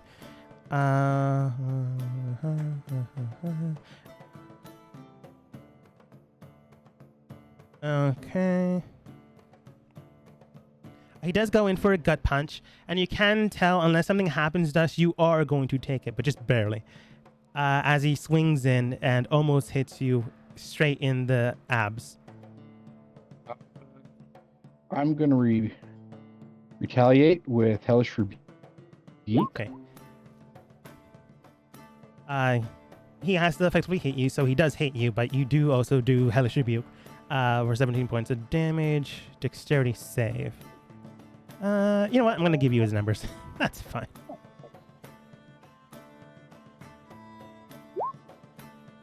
He dodges to the side as he jabs into you. I still believe he takes half damage, so that is total of 8 rounded down. Jabbing into him with your fire, he jabs into you to the side. You sustained... Oops, wrong modifier. 9 points of damage as he more or less sucker punches you in. He grabs the axe and begins to swing down immediately afterwards. However, before he does, Dust, I want you to make a con save. or else be stunned until the start of his next turn. Dang it. Dang it. Okay, because you are stunned, he gets advantage.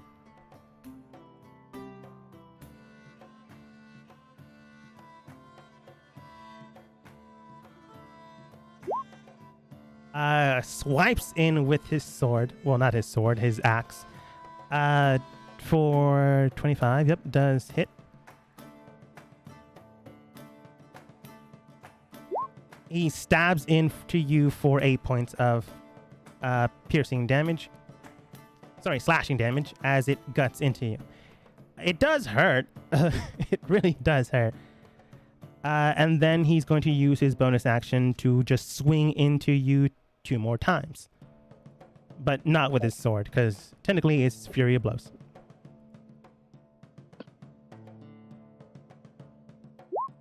14 does not hit, and 17 also doesn't hit. Surprisingly enough, you do not take the rest of that damage. And it's back around the corner. But before we go back, we will take our 5-minute break. Okay. So, meet you back here in 5. Gotcha.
you could probably do a lot if like I'd probably just make it. 8d10.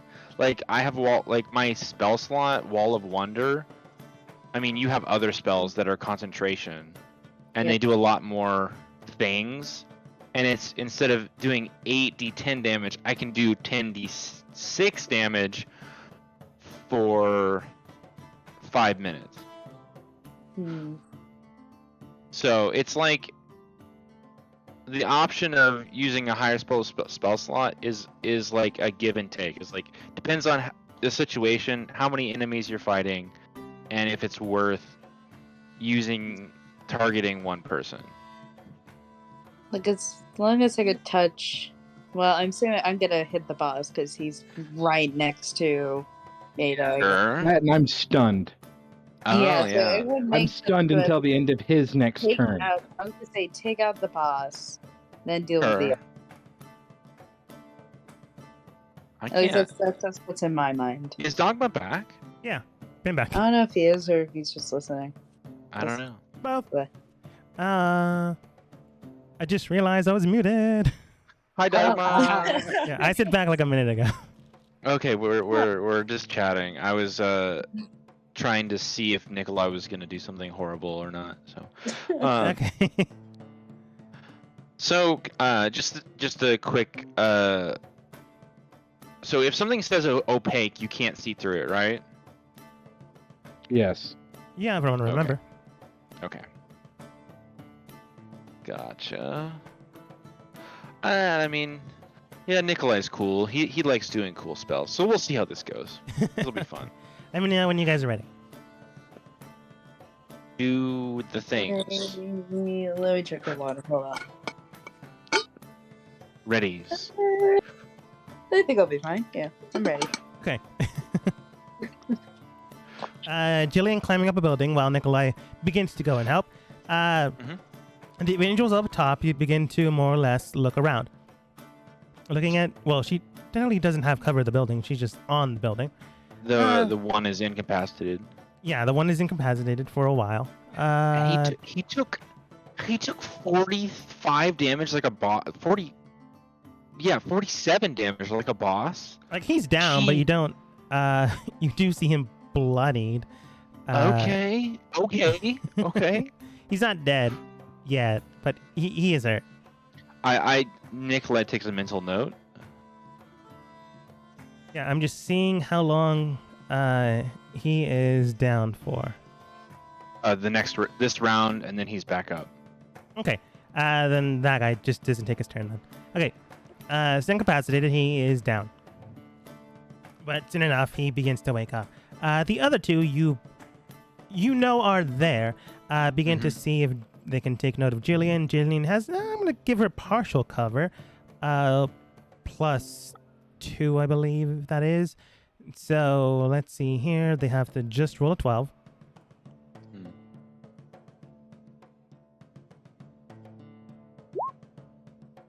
Yeah, they both see her. Wow. Both taking note of her, and you're not hidden whatsoever. And they begin to contemplate which one they'll shoot for. But for now, since she is the closest, they will go for her. They take out a crossbow, and one of them takes out a dagger. And with the crossbow first, you can tell that it is dripping with something. Probably not a good thing.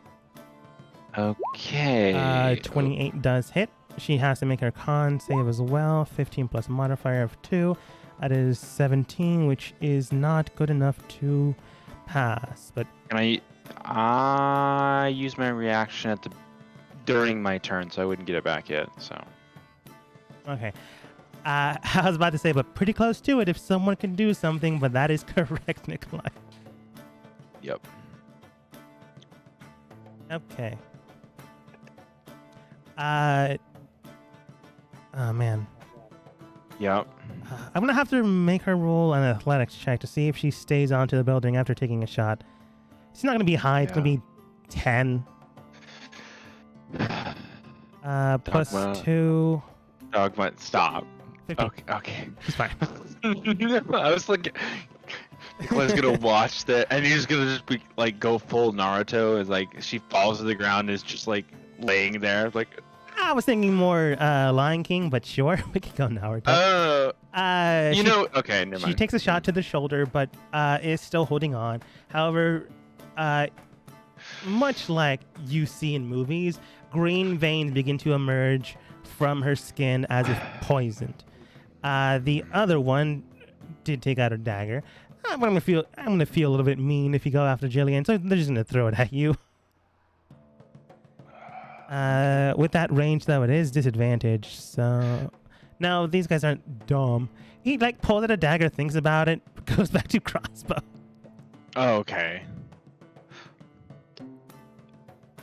25 does hit you. Yep. Make a Just a con regular- save. Oh, he had a poison crossbow too. They all do. Oh, gotcha. Well, technically the 16. crossbow isn't poisoned, it's the arrows, but yeah. Not enough, but thankfully enough you're not on a building, so you don't have to fall. Yeah. You do have your reactional thing again, though. Unless you No, I want to don't. It's not my turn. Oh, that's right. I keep forgetting. Well. First, you take 1d6 plus 4. That's 7. And then you take... no, I want to roll for it since you could technically take less damage.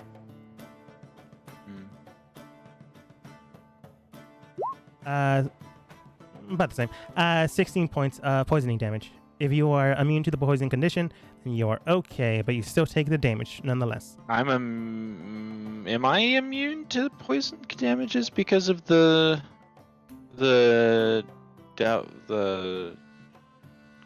stuff? I believe we went with if you draw on the gifts yeah. of the... So that means if I can't remember poison means that I take disadvantage on ability checks and stuff.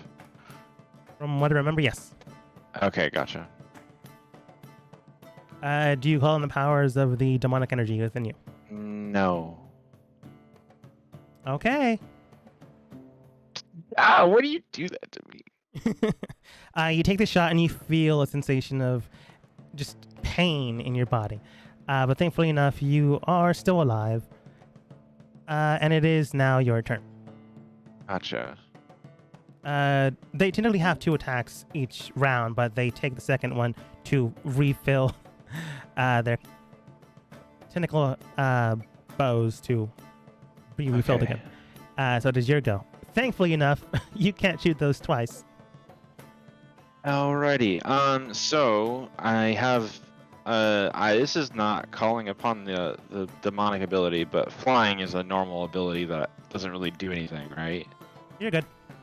Okay, so I'm gonna do my flying ability. I don't know. I believe I don't remember I probably mentioned to Jillian that I could fly, Probably mentioned it. but I fly up basically. I don't know if it's up here. I don't know how tall these buildings are, but I wanted to fly so I could get a better vantage. Yeah, point. the distance to look on the ground, the distance speed you have. I did give you a flying speed of your normal, You give me an extra 10, so 40. Yeah, so you can definitely get on the building, just not all the way up. Okay. Yeah, I don't know if it's like there. So, but it'd be like enough that I could get a good vantage area, right? Yeah, you think get close enough that you might be able to see the other two. Go ahead and roll another perception check. This just is a free perception check since you would be keeping an eye on things. Okay. Not enough to see the other two, but that guy is still on the ground, now moving, but very hurt. Okay. You can take a shot at the other two. It'd just be at disadvantage, by the way. I know, but I'm. Or you can just attack that one guy. That's hurt. So.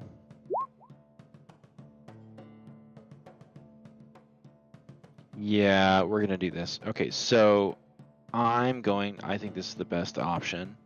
So.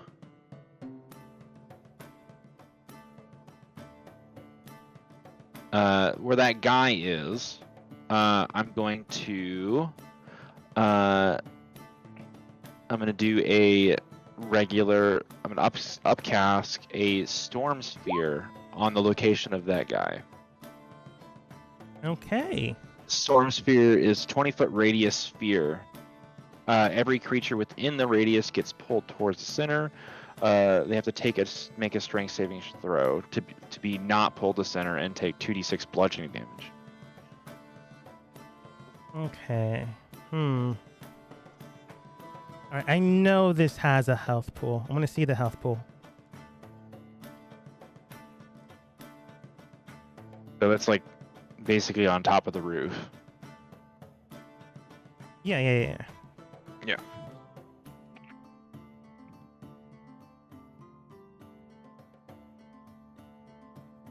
And the roof is now difficult terrain.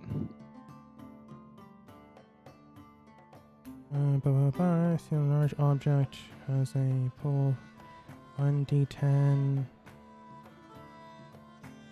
to resilient 5d10. I'm gonna ask you guys, do you believe a roof is resilient? It's definitely not fragile, but would it be considered resilient? Oh, sorry, 3d6 because it increases. It depends on what the roof is made out of. Probably standard material, wood. What are they called again? If you have clay shingles, yes. Yeah, clay shingles. I bet it would probably Good. like slowly deteriorate the longer the storm sphere is active. Yeah. A thatch roof, no, of course not. But like if it's like clay shingles like Roman times, yeah, no, they would be resilient. Yeah, I imagine it'd be clay shingles. Let me roll for something.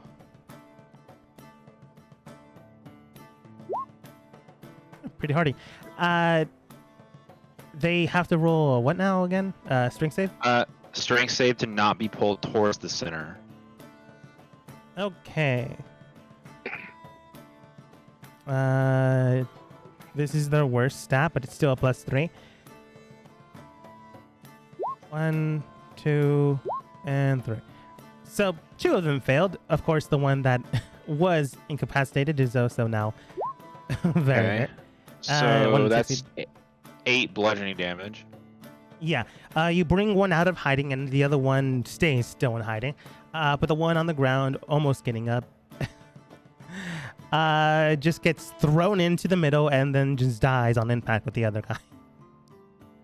And then I'm going to, as a bonus action, the one that hasn't moved. I'm just like the one that I incapacitated. I'm gonna shoot a lightning bolt at him. That guy's dead.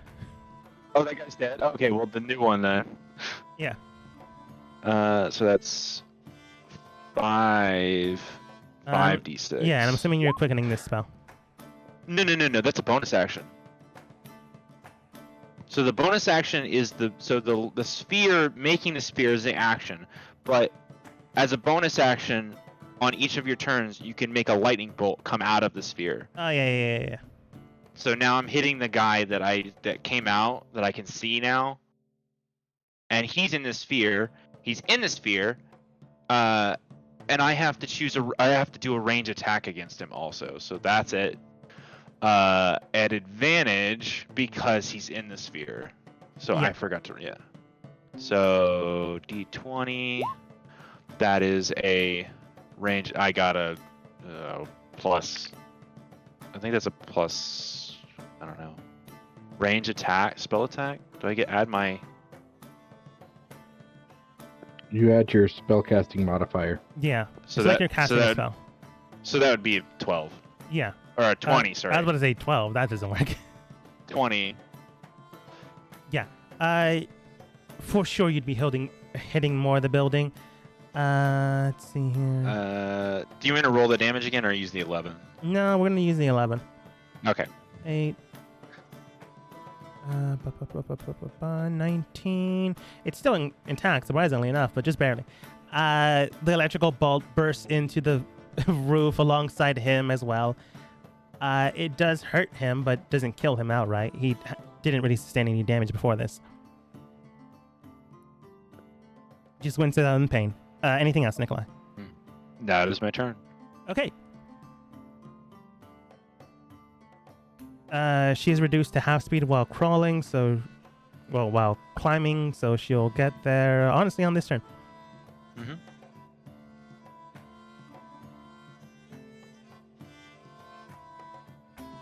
She gets up there without too much of an issue or concern. Action will begin to do her police thing. Afterwards, when they don't comply, she is able to take note of the third guy, but she isn't able to attack him just yet, for whatever reason or other.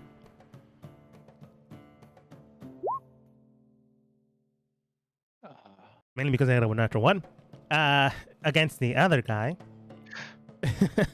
But would she also have advantage thanks to your sphere thing?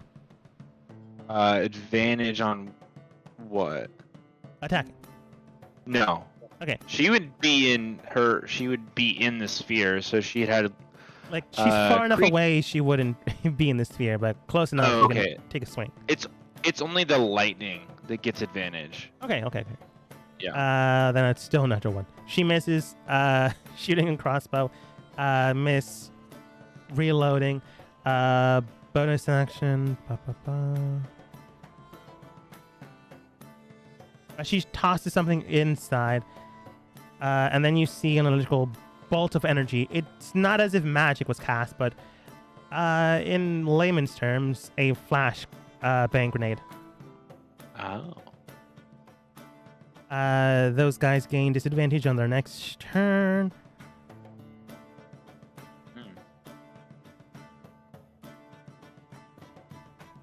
On the side of the road. Nice. I didn't mention beforehand, the 16 is now the group of NPCs, of enemies. Let's see here. They're not dumb, and Dust is paralyzed right now. They're just going to take a lobbied shot towards him. So here's the blue guy.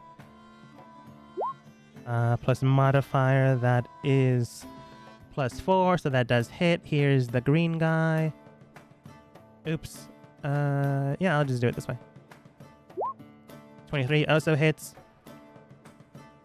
For a total of 2d6 +8, because 2 of them actually hit you. Total of 14. Dust.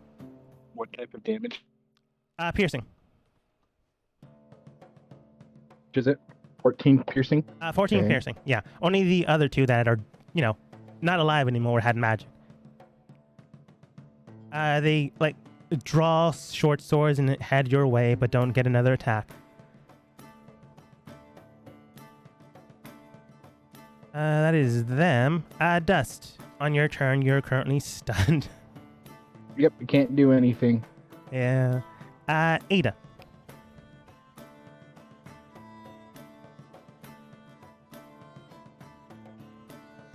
Man, I had something planned, and I would like the part of me. It's like, hey, maybe we should help Dust over there. Yeah. Yeah. How did it get south so quickly? Hold on. Deal some. I need Above game, I'm saying deal a lot of damage to that boss. Yeah. I was gonna beat up the bosses, and I look at Dust. I'm like, dang it. Either I'm at. Yeah, I'm at 46. 46. So. Okay, so Fauna could also heal. So it's should I take the risk? Out of game, Kyle. I'm asking you. Should I take the risk on trying to damage the boss and telling Fauna to heal Dust, or do you want Ada to heal Dust and I guess get him out of that situation?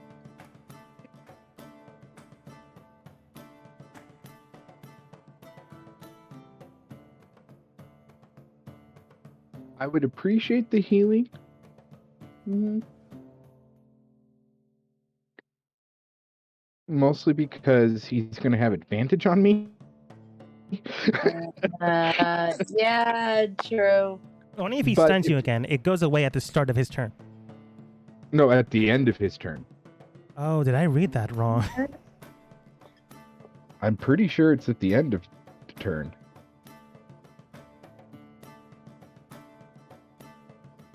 Yeah. Target must succeed a Constitution saving throw or be stunned until the end of your next turn. Yeah. Man, that is worse than I thought. Great. Okay. So I had a question, Dogga. How you do bonus actions? It's similar to normal actions, right? Or am I thinking that incorrect? Hey, it all depends on what you do as your bonus action. Okay. You can cast a spell and a cantrip on one turn. Uh-huh. Okay. Or you can attack and cast a spell if if the spell is a bonus action. You can give yourself a healing potion and do your action, or you can give someone else a healing potion, but that would be considered an action. Yes. Okay. Alright, as my action, can I get dust out of the area he's in right now? Like the city he's Yeah, in? you can move at half speed and pull dust along the way as well. Okay, can I bring him down? Is that okay with you, Kyle? Yeah, Like you bring can him go down? up, down, around, wherever you want. So you bring them downwards. And Effectively, you can go at 15. So like around there. And I want, since that's an action, right? That's your movement. That's your movement. That's my movement? Yeah. Okay, never mind then. That's gonna change things a bit. All right, so I want to. I'm gonna cast Healing Word again on Dust as a bonus action. So I'm just gonna do that. It's not gonna be a big one, but it's something. It's sorry. And then 5 points. That's it's pretty it's good. something. And I want to cast Guiding Bolt on the, I guess on the captain. Yeah. That's the red guy. Okay. All right. Level 3 Guiding Bolt. Oh! natural 20. Yeah, that hits. Oh. I'll take it. Okay, 28. 28, 34, and 43. I don't know if I roll again. A guiding bolt directly towards his face. You can tell you hit him severely. Not hard enough to kill him, but definitely hard enough to bloody him. He probably can't take another shot like that, but hopefully you don't crit again. Hopefully. That's not to say you can't, though. You just hit him in the breast area, causing enough severe damage that some of his armor does break apart and break away. Surprised, but honestly enthralled by the thought of battle, he, gets a little bit more into it. Anything else? No. Okay. don't think Whisper, just gonna straight up attack this man. Let's see here. Man, like none of her companions are within 5 feet of him. Bonus action stealth, 13 plus modifier, beats their passive perceptions. Action attack, giving her at the very least advantage on her next swing.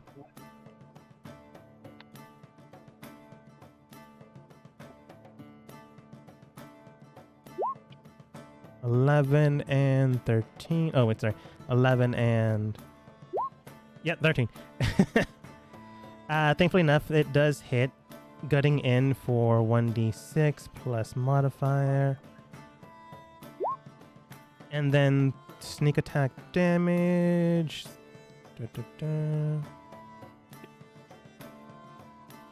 Ramped up to 5d6, which would be 25. I forgot. Whisper hits harder with their sneak attack. Uh, 36 points of damage. Boom. Okay, I thought he would last longer, but he doesn't. Immediately, Whisper throws a dagger so hard, straight in the exact same area. Ada broke up so much of this man's armor that it just sinks into his heart, and he just hits the ground dead.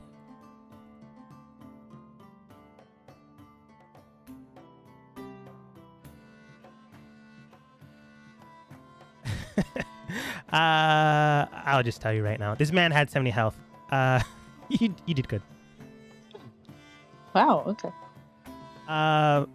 Man, I'm straight gonna tell you that these guys are hardy, but there's no way they can win against you guys.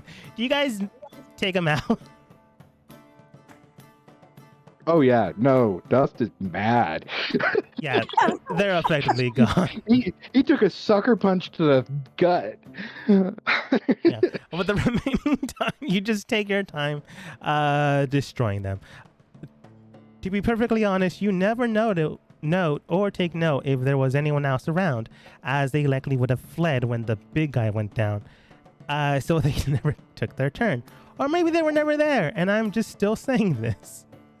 But you take the other two that were remaining in front of you, bring him down to the full salt that you can take them in. Does she fully recover and join in this little debacle? Over the course of time, you do comb over their bodies, and you do collect roughly 200 gold, 342 silver, 438 copper. No healing potions, surprisingly. Usually, Another healing potion? and no healing potions, like none whatsoever, which is weird. Because a bandit's always gonna keep a healing potion, but these guys didn't. You don't see any missives or things that note. It could just be highway bandits. But other than that, you do see that the only thing of importance, other than crossbows, bolts, is the leader's sword and axe. Both of them are +2 weapons. One of them is a battle axe, and the other one is a longsword. Take them if you want, but they're there.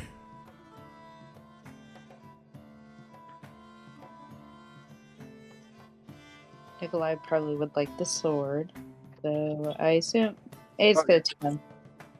Oh yeah, no, let's take him. Yeah. Because if anything, there'll be proof of subjugation.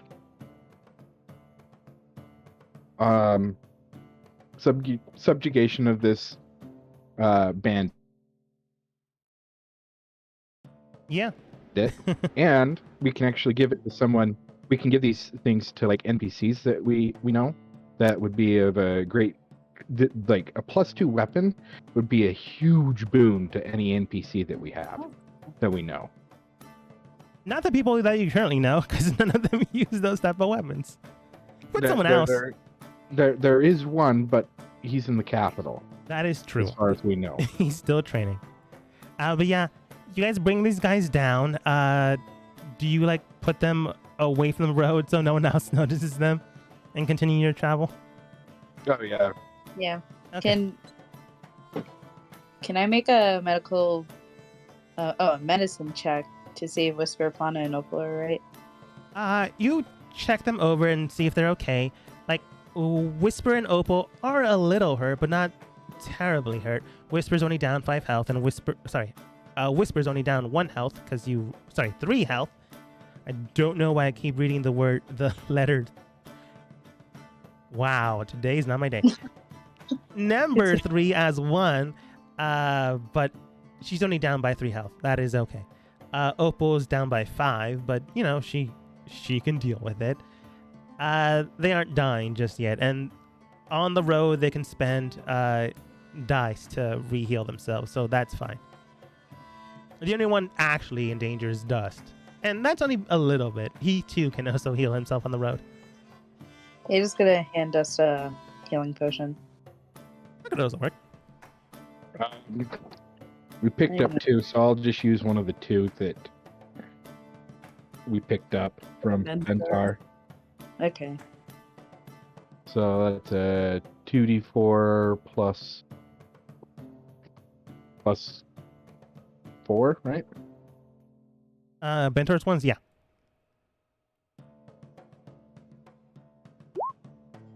Oops. They were a little stronger than normal ones. Okay, that'd be 7 health.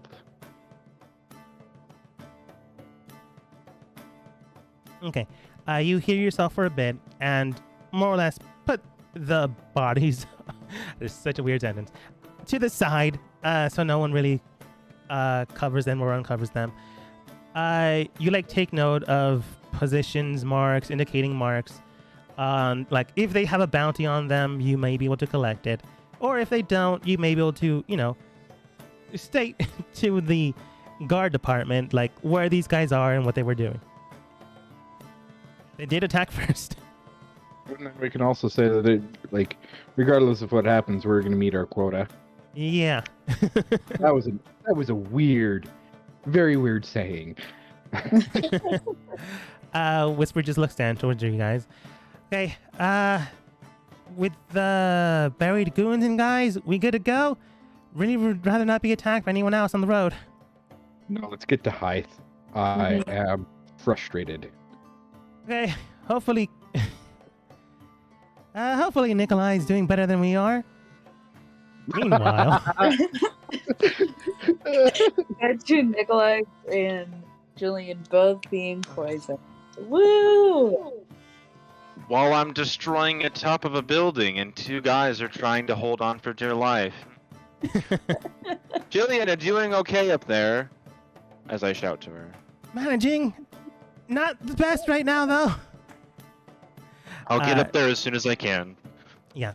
The third guy goes out of stealth, and now you can see him, but it's not really important anymore.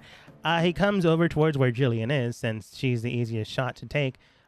Or he can go through the vortex of storm and take a lobby shot, but he's not dumb. He's not going to do that. He's going to aim for Jillian. Taking out an actual dagger and an ally next to him within 5 feet. He is for sure going to strike.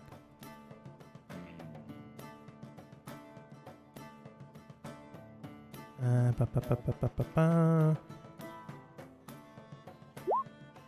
16 does hit her AC, unfortunately. Oh no. Oh. So first she gets hit with one.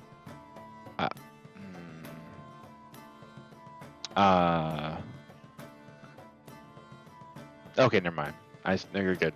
I thought there was a different condition. The poison condition. I thought there was something extra there. So. Maybe. No, first she gets hit with 11 points of damage as it just cuts into her deeply. She must now make a Constitution saving roll at disadvantage.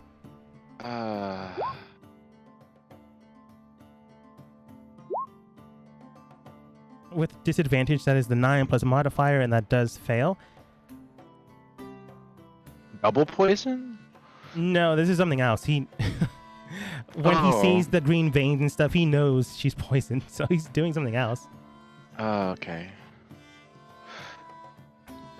Which is far more deadly. Yeah. But first off, he does get his sneak attack off, so that is 3d6. An additional 12, and then he does the conditional point of damage, which is 4d6 plus additional damage pool. She gets hit hard for this round, and for the last round too. She is not looking good, and honestly, she could go down at any moment. At that moment in time, however, she does feel something strange upon her, and you do look towards this man. I hate to do this, but I'm gonna do it because it would happen this way. I'm gonna have to roll for something. This isn't additional damage. This is straight up if she can take it, and I honestly don't think she can take it. Oh no. No. I rolled too well. So it jabs into her, and you can tell that she is still alive when he draws the blade out, but for some reason her eyes begin to close and she goes more or less into a catatonic state. Is she falling? She's in the sleep condition now. Is she falling? She can't hold on to a building while she is asleep. Okay. She's going to fall. Gotcha. Why did I have to make this building 5 stories tall? Okay. She immediately is unconscious and falls down. Okay. Okay, so that is... So is it my turn while she's falling? Or not? I'm going to ask. I don't believe so, but how fast does someone fall in D&D? I believe... 60 feet per round. She just needs to fall 50 feet. So yeah, it is still her turn when she falls, unfortunately. How far? Can he use his reaction to move? If he has something like that, sure. He doesn't. I know there are some 5e. movement spells What that does he do that, but I don't know if So- Nikolai has them. I forgot. Falling. A creature falls 100. Wait, what? I think it's like 100 to 200 feet. Is it 100? That's why the Featherfall spell exists. Yeah. So she's gonna hit the ground, right? Yeah. I can't do anything about that. No, unless you have something. Okay. It's for every 10 feet. Yeah. She immediately goes down to 0. And I'm gonna say she loses 1 failed death save when she hits the ground as well. Okay. Unconscious, hits it 0, that type of damage. Yep. Yeah. It's Okay. not looking good. Okay. I would. I'm not gonna be mean, but he does have another attack. But he's gonna use he that other does? attack against you. I mean, Only when he uses the crossbow does he have 1 attack, because he has to reload the thing. hey, what's it? Okay. Okay. No. Dogma. Okay. You need to. Okay. What is his goal?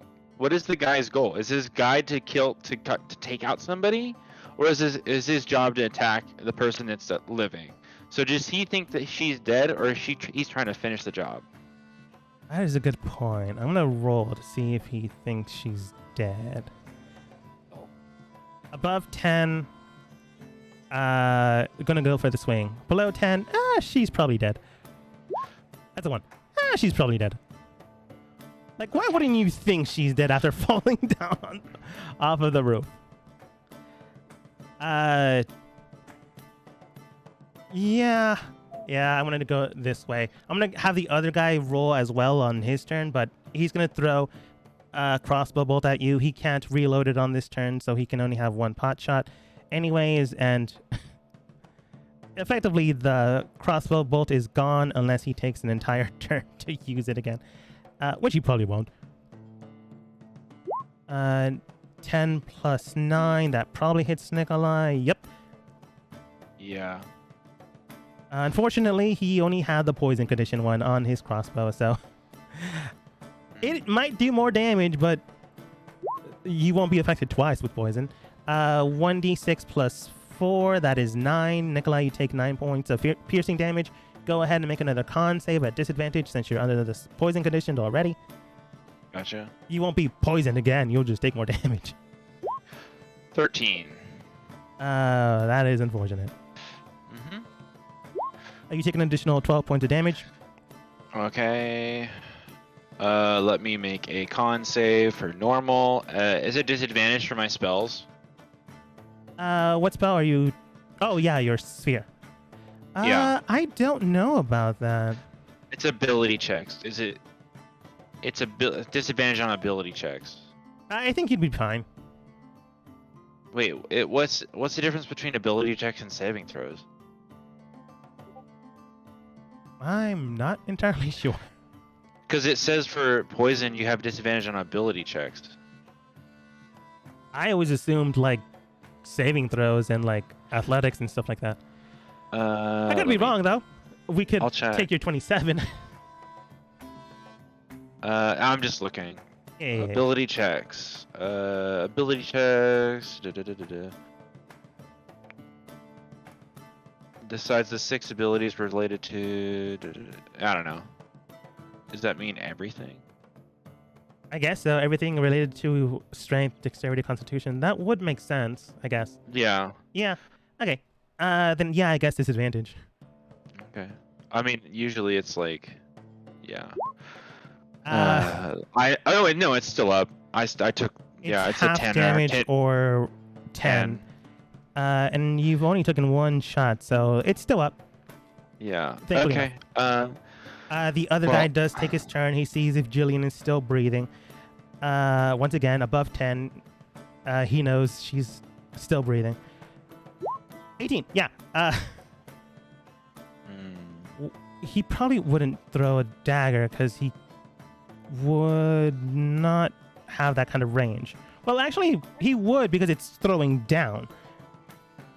It's still a disadvantage because he's prone. Yeah, that's true. It's at a distance shot.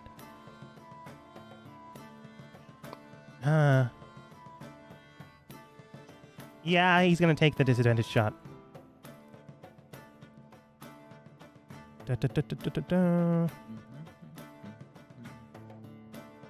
Alright. I will tell you now, Jillian's AC is 14.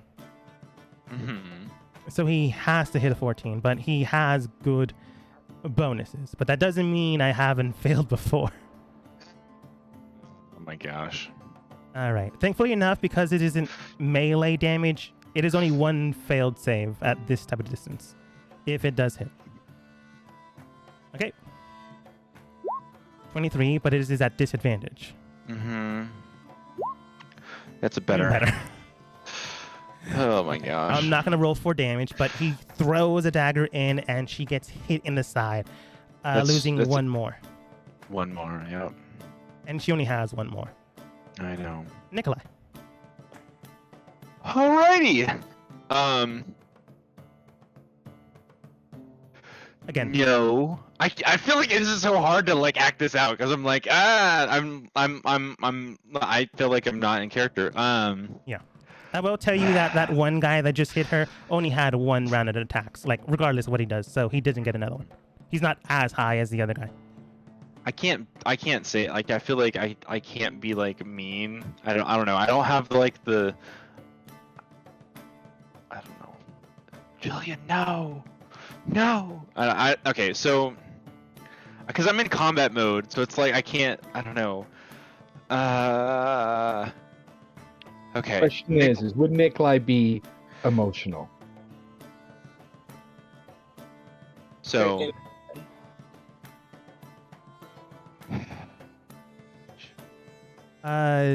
it's entirely up to you, Nikolai, but as you're seeing this, you can tell that there are individuals heading your way. They don't seem garbed in this type of armor that you're fighting against. They look like patrolmen heading in your direction. She called in for help, but they are far enough away that it'll take another round to get there. Unfortunately. So unfortunately, here's what I'm gonna do.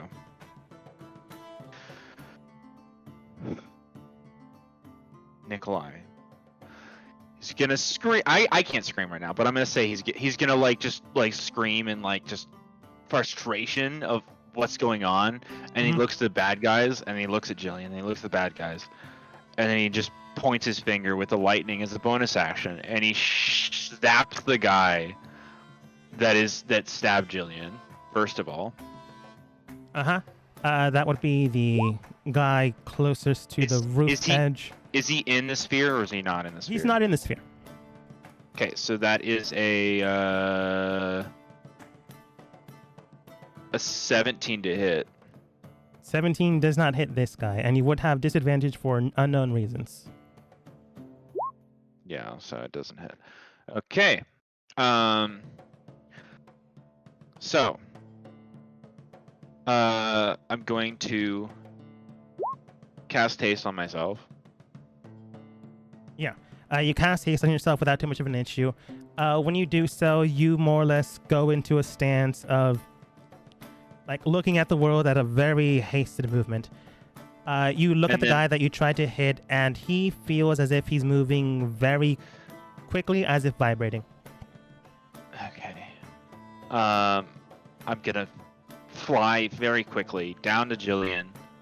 I'm gonna pull out one of my backpack, something in my backpack, and I'm gonna give her a superior healing potion.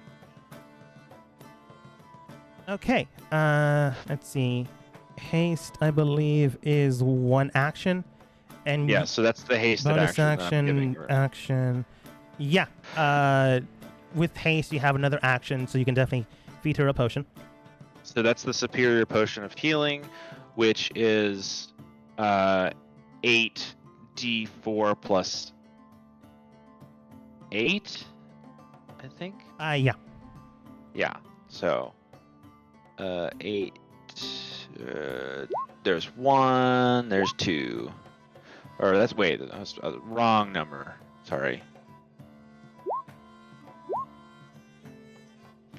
So that's 29 health. She does come back to herself, very hurt, but thankfully enough, is better now. Okay. And I don't have, and that is all of the abilities I have at the moment because the concentration I have to hold for haste. But I will, if I can, I want to be able to move and see if I can, like, coax. Like, I don't think I can like get a cover area, but I want to try to like get into a good cover situation. So, or actually, better idea. I'm gonna hold myself on top of Jillian and like give her cover. Yeah. You act as a body shield towards her. You would have an additional movement speed with your haste, so you can definitely do that. Giving her a body cover. Jillian, on her turn, is still doing her job, man. And she's quite good at it. Unfortunately, she's dealing with assassins. She does use her speed, half speed, to get back up. Secondary movement to spend it to get around the building so you don't get immediately attacked by them. Yeah. I mean, we could just walk as a unit at the moment. Yeah. Let's see here. Action. She doesn't have the type of range to attack this guy with, her not standard gear. She had whatever she had on her. And that was it. Mm-hmm. She was off the clock, so she wouldn't have her stuff. Yeah. On their turn, they do notice the footmen heading towards here, and they will be here after Jillian's turn. So noticing this, they do look towards you. Both. Mm-hmm. One man's already dead, but the other two are still alive. Next time, happy couple. Or not happy couple, if you have anything to say about it. They use bonus actions to hide into stealth. Movement Did they have- speed. So, okay. I need to see their faces, I'm guessing? They're the stereotypical cloak and dagger hidden face kind of assassins. They don't, Gotcha. show their face to anyone. Okay. Go ahead and roll a perception check. You might see a hidden tattoo or something on them that might be identifiable later. 20 at disadvantage. You can tell that underneath the what's it called? Mask, there are green scales along the neck area. But Okay. in the rest of the area, there's really nothing else there. It could be some type of hybrid between a dragonborn and another humanoid, or maybe some type of curse. You're not entirely sure, but you do take note of that. Or it could be a Yang T. But they disperse and head out. You may or may not encounter them again, but you weren't expecting to encounter them in the first place. Yeah. Jillian, are you okay? Other than my pride. Yeah, Okay. fine. And as soon as Jillian said that, Nikolai flies to go chase them. Okay. You fly to go chase them, and immediately with your Okay. path's perception, you cannot see them. You're going to have to roll for this. Okay. You do know that the guards that are coming here to help you do help Jillian first. Begin to administer first aid. Passive That's perception is 20. Sorry, not passive perception is 20. Perception check is 20, which is pretty good. And let me... I want to show you what they rolled for stealth. I'm going to nix the stealth check because you didn't see that one. I will tell you you failed because they rolled a 23, but let's see if you succeed this time. Okay. Okay. They do have a good bonus to this, though. I'm not going to say you straight up succeed. Yeah. That's that one rando dude that was already hurt by the sphere. And that's the other guy. You do take note Gotcha. that you do see them, but they're going in opposite directions. You do see that the green scaled guy is heading towards the right, and the other guy you didn't really take note of, who you could I probably can see take out. both of them. Yes, but they're heading in different directions. Oh, really? They're heading in opposite directions. They are already like a block away. You can definitely catch towards one of How them, far? but not. How far? Let's see here. That would be around 80 feet to the left, 80 feet to the right, and 120 feet in between them. Gotcha. So There's like a buildings in between them. I'm going to. I have at 80 feet of movement with haste, so I'm gonna fly up. So now I have a good vantage point of both of them, and then go up, and I'm going to cast this, and it's gonna hurt. Yeah. While you're doing this, Jillian is explaining to everyone that Nikolai is currently helping out the guard in the city so they don't arrest you later. This is a 6th level psychic lance, upcast, and I'm twinning it on both of them. Okay. Intelligence says... And it has a range of 150 feet. Yeah, for sure. Let's see here. Well, that one guy who I did say it is a little weaker than the other one has a +3, so let's roll for them first. That's a 20. Gotcha. Does at least do half? No, he Okay. passes. And the other guy has a +5. He's a little bit smarter. But not as He lucky. fails.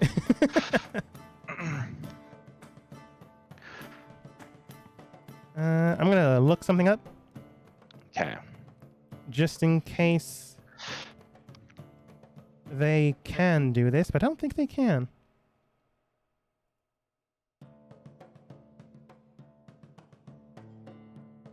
Let's see here.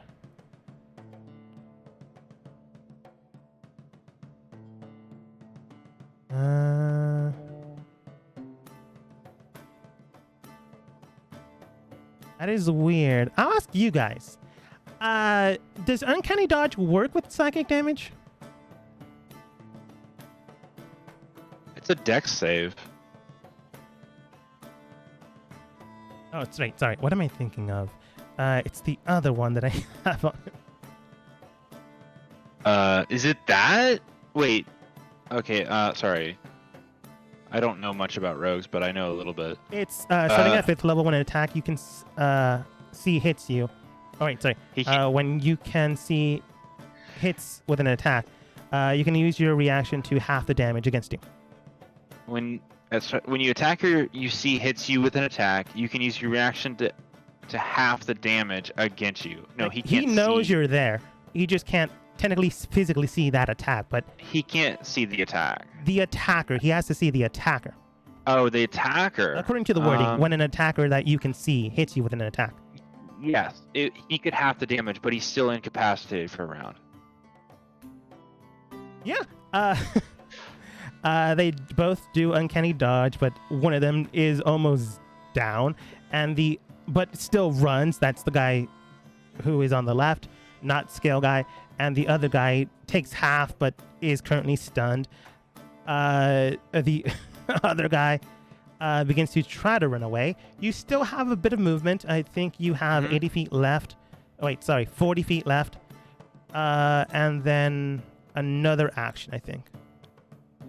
Yes. So I can't I can't get to one of. Okay, so the one that I didn't hit, that's not incapacitated. Can I? I'm gonna fly towards him. Okay. Actually, no, better idea. I want to let that guy go away. I'm gonna fly towards the guy that's incapacitated, and then see if I can just pin him down. Okay, and you're then now keep him alive. 40 feet away. Oh wait, Yeah. how high did you say you flew up? I flew up like, up to the top of the building so I could see. That'd be so around that would 50, 60-ish. 50. Yeah, and then fly the rest 30 towards that guy. Okay, that would be roughly, I did say 80 feet. That would be roughly around 50 feet away from him. You can definitely get to him next turn.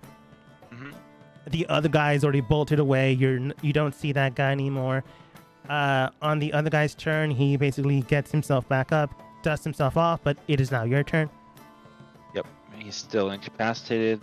It says until incapacitated until the start of their next turn, or instead of my next turn. So It's now your turn, so they're no longer incapacitated, but you can still do stuff. yes. And then I'm going to go. So I use that.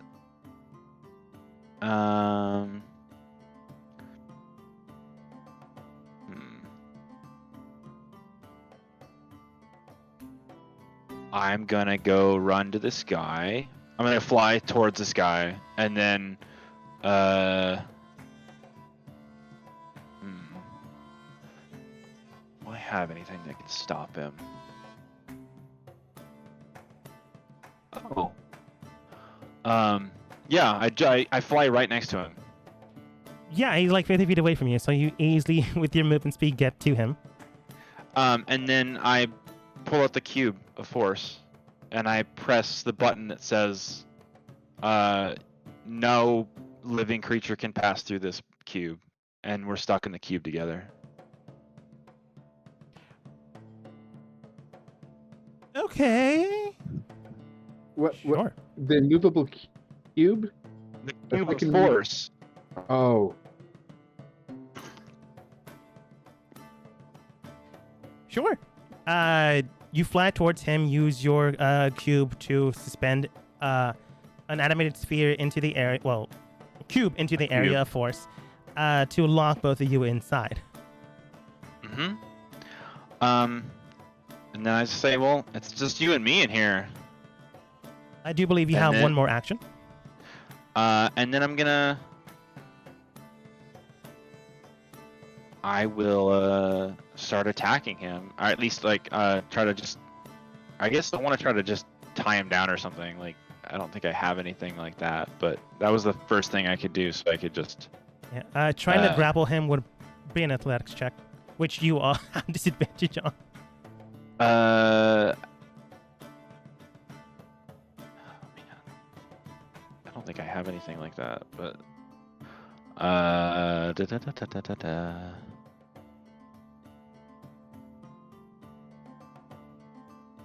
Oh, well, yeah. I'll just. I don't know. I'll spend my action to dodge, actually, Okay. and then just be in the cube, and then he's stuck in there with me. So. Maybe.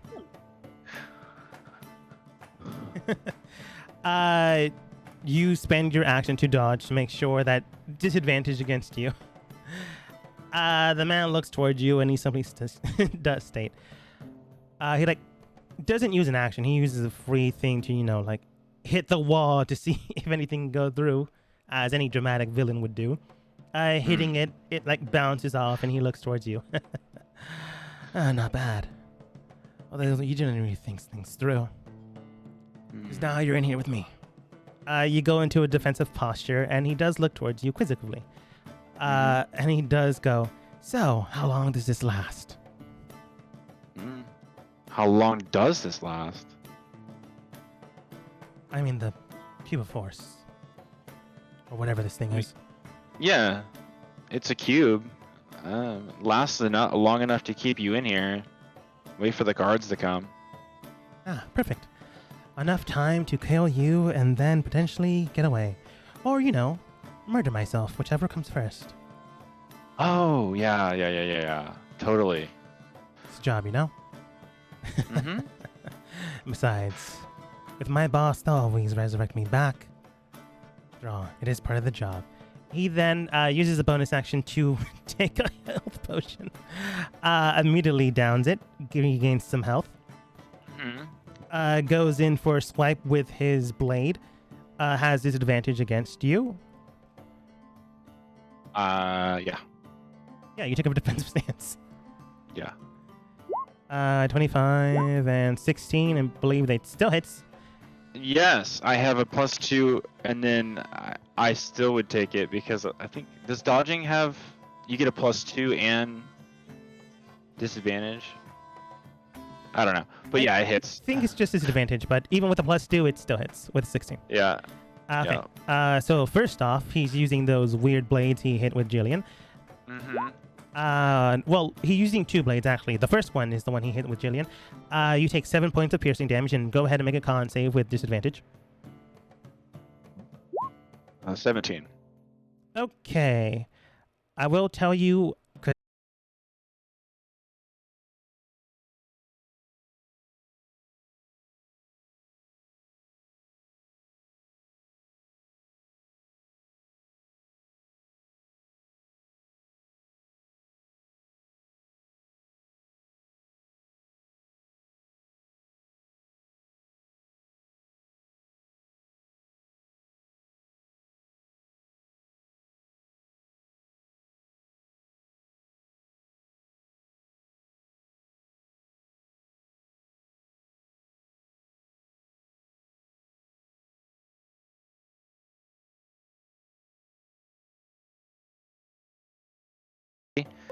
He just wanted to go attack to kill.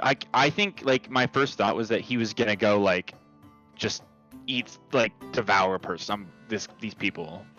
So that's just like intent. So he just wanted to catch somebody and then just go take them out. Because so I mean, if he was unconscious, I feel like this is just like he's not Nikolai now. That could be problematic though, because you might not be able to return from that. I mean, I don't know. I don't know how bad it is. So We'll see. As you go unconscious, go ahead and roll a wisdom saving throw. I'm gonna say beat a 15. Wow.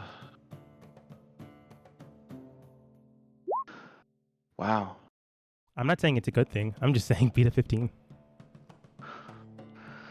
You go unconscious, just hitting the ground with the impulsive intent to strike.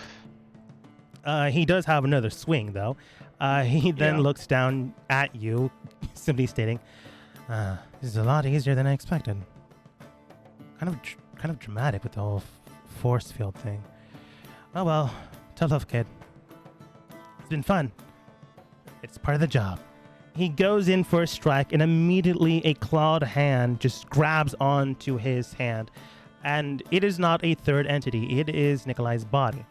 With a over-encumbering sense to kill and a sense to primarily survive, the energies buried down do come up. With enough wisdom underneath the facade of what Nikolai is trying to hide, that strength does bubble up to the surface, giving them a chance to stay up and conscious.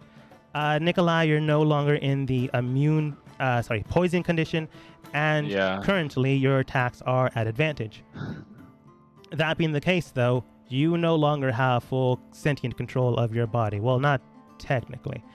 Your drive now is the drive of a manic wanting to eat. And what you feed on is souls. Yeah. This man is still going to try to swing at you, because that was only the flavor. He still has to hit you. Uh-huh. Thankfully enough, he can't do sneak attack damage this round. +9 does hit. Disadvantage because of... I don't know if that's... No, I'm down, so I don't know. Whatever. Yeah, it hits. I don't know if it effectively works the same way, but when taking the dodge action, is it for the entire round or just for until it hits? I forget. Let's look at dodge. I'll read it. Sorry. I think spending it's so for the much time. entire turn, but I could be wrong.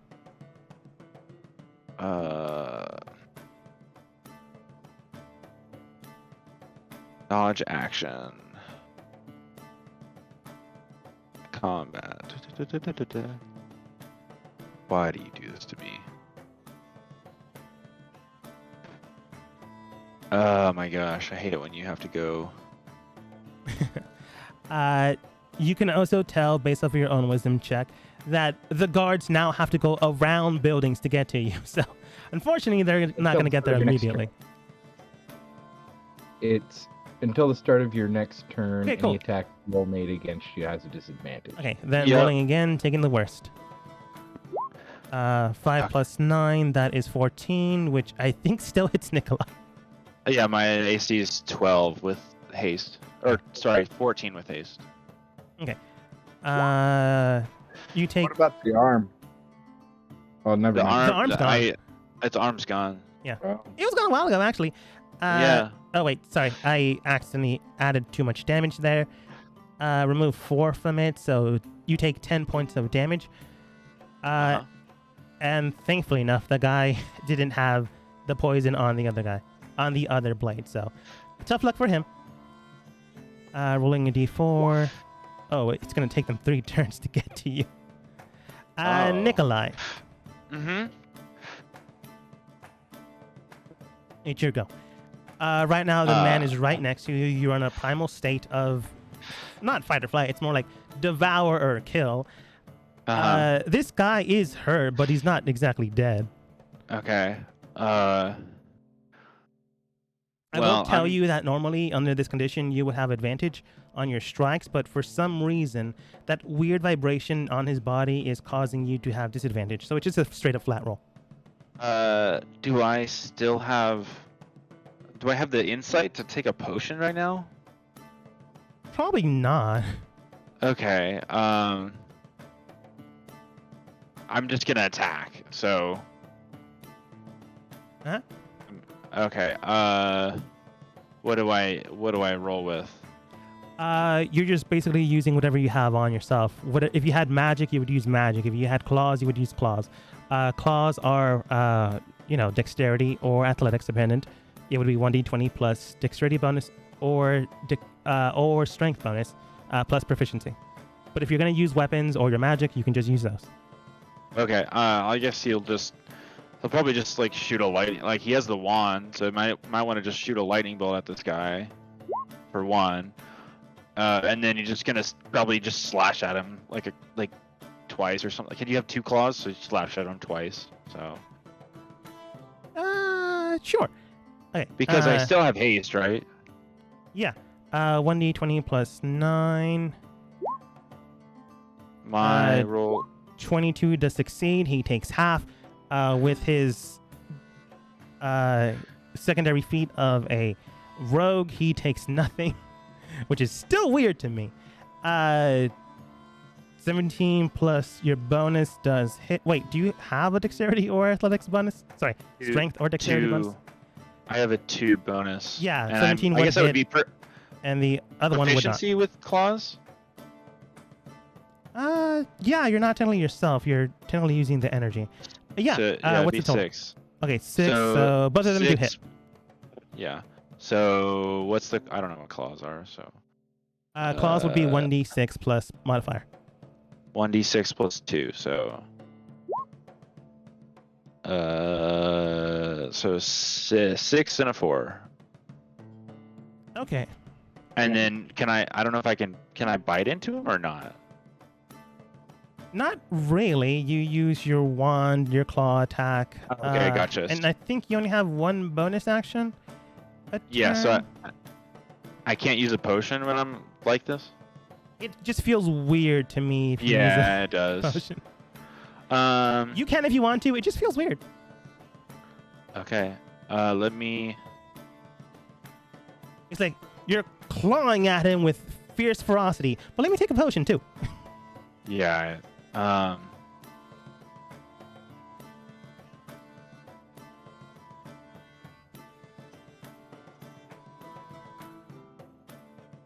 Yeah, living matter can't pass through the barrier. Oh, well, duh. Oh, Nikolai wouldn't do that. He's in his primal state. Gosh. Would he? I don't think he would do that, because I was thinking that I could just, like, cast Misty Step and just go out of the barrier, but Nikolai's trying to kill this guy. So he would just kind of continue wailing on him. Well, I could, better, but, yeah, that would work. Is that an action? No, That's an action. Ooh, can I? That's an action also? Can a dark region start to go around Nikolai? I don't know if that's a thing from the people. I don't know what you mean. I don't know. by that. So like the Nobasu has a dark like a darkness area of effect. Yeah. And you said that I had the darkness spell, but I've never used it. Yeah. So, but that's a spell, so it's an action. So yeah. But I don't know what to do with those bonus actions. So. Okay. But it makes sense if like he started to like emanate a dark like aura, and then it started to like blacken out the cage. That'd be interesting. For sure. Like thematically, dark fumes begin to emanate from your body. It just hasn't fully encapsulated the entire area. That being said, you can, as a player, take your health potion if you want. I'm not saying no. I mean, I will, because it makes sense. So. Okay. Jillian and the rest of the guards begin to make way. Unfortunately, I rolled too high, so they can't get here on your turn. But all the while, you more or less crush a health potion in your hands, causing the potion to ooze into your skin, healing you for 11 points. That makes more sense, yeah. You might glass this man a little bit. The guards and Jillian make you way, but they're only 1/3 of the way there. They have to catch up. On this man's turn, which you can't technically see, since he is in the GM layer. I'll just bring him back. Just bring it down to here.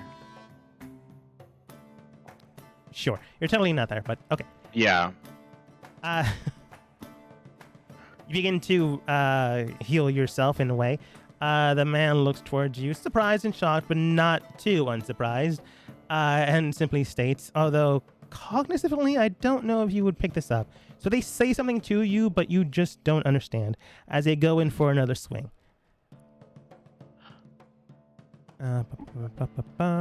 Do they have a disadvantage anymore? I don't think so. So no. Just straight up swing. 14 still hits. We need to get your AC a little bit higher. Oh yeah, totally. Let's see here. He would have used bonus action to switch out poisons.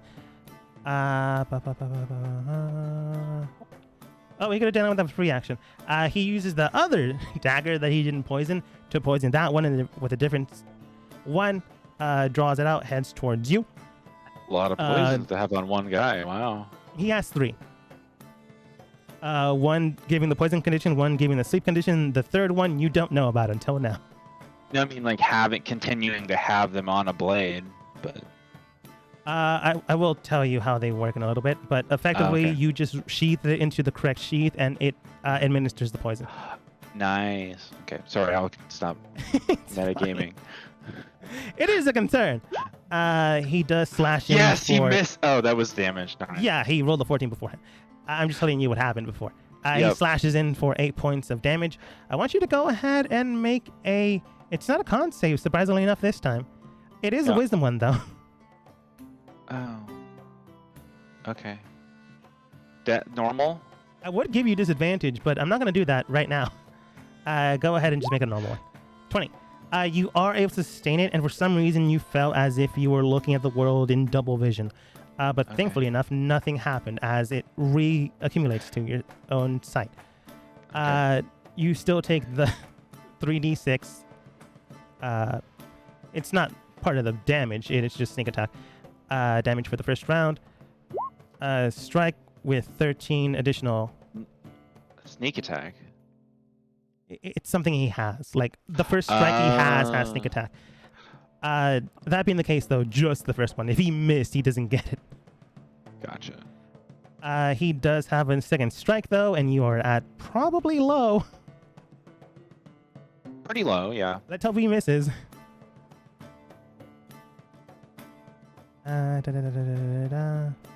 And at this point in time, I want Dust to go ahead and roll a D8. Okay. It was Oh supposed my to gosh. be plus 9, but that is still a natural 20. What Holy the crap. fuck? Jesus! Uh, 5. Why? Dust and Ada, you just got into town. It'll take you Oh. 5 turns to find out where Nikolai is, but that is No. not enough time to stop whatever's happening. Fun. This Alright. man, there's like no way he does less damage than you have. Oh, yeah, no. He stabs into you viciously, causing you to go down and unconscious. And the last things you do here is... Lucky you're not a target, but you're close to the target. So maybe your death will be enough to hurt them as you go unconscious. Yep. Sorry, not to get Red X. That's a little bit too grim, because you were not sure How did- just yet. But I'm going to put Out both. of game. What the The frick? red X. Jeez. No. No! Jillian and the rest of the guards make their next turn to get to you, but they have one more until they get there, which is problematic. The rest of the gang move instinctively heading towards the, courtyard to see if there's anyone there. They can find Nikolai, because that's the easiest way to go there. They have 4 turns after that. It's now the bad guy's turn and Nikolai's turn. But what happens that time, we'll have to wait a week to see. Or longer. It depends if we have enough time to meet back next week. So until next time, we will see what happens Get rid of the X. What the as we end frick? the session What for today.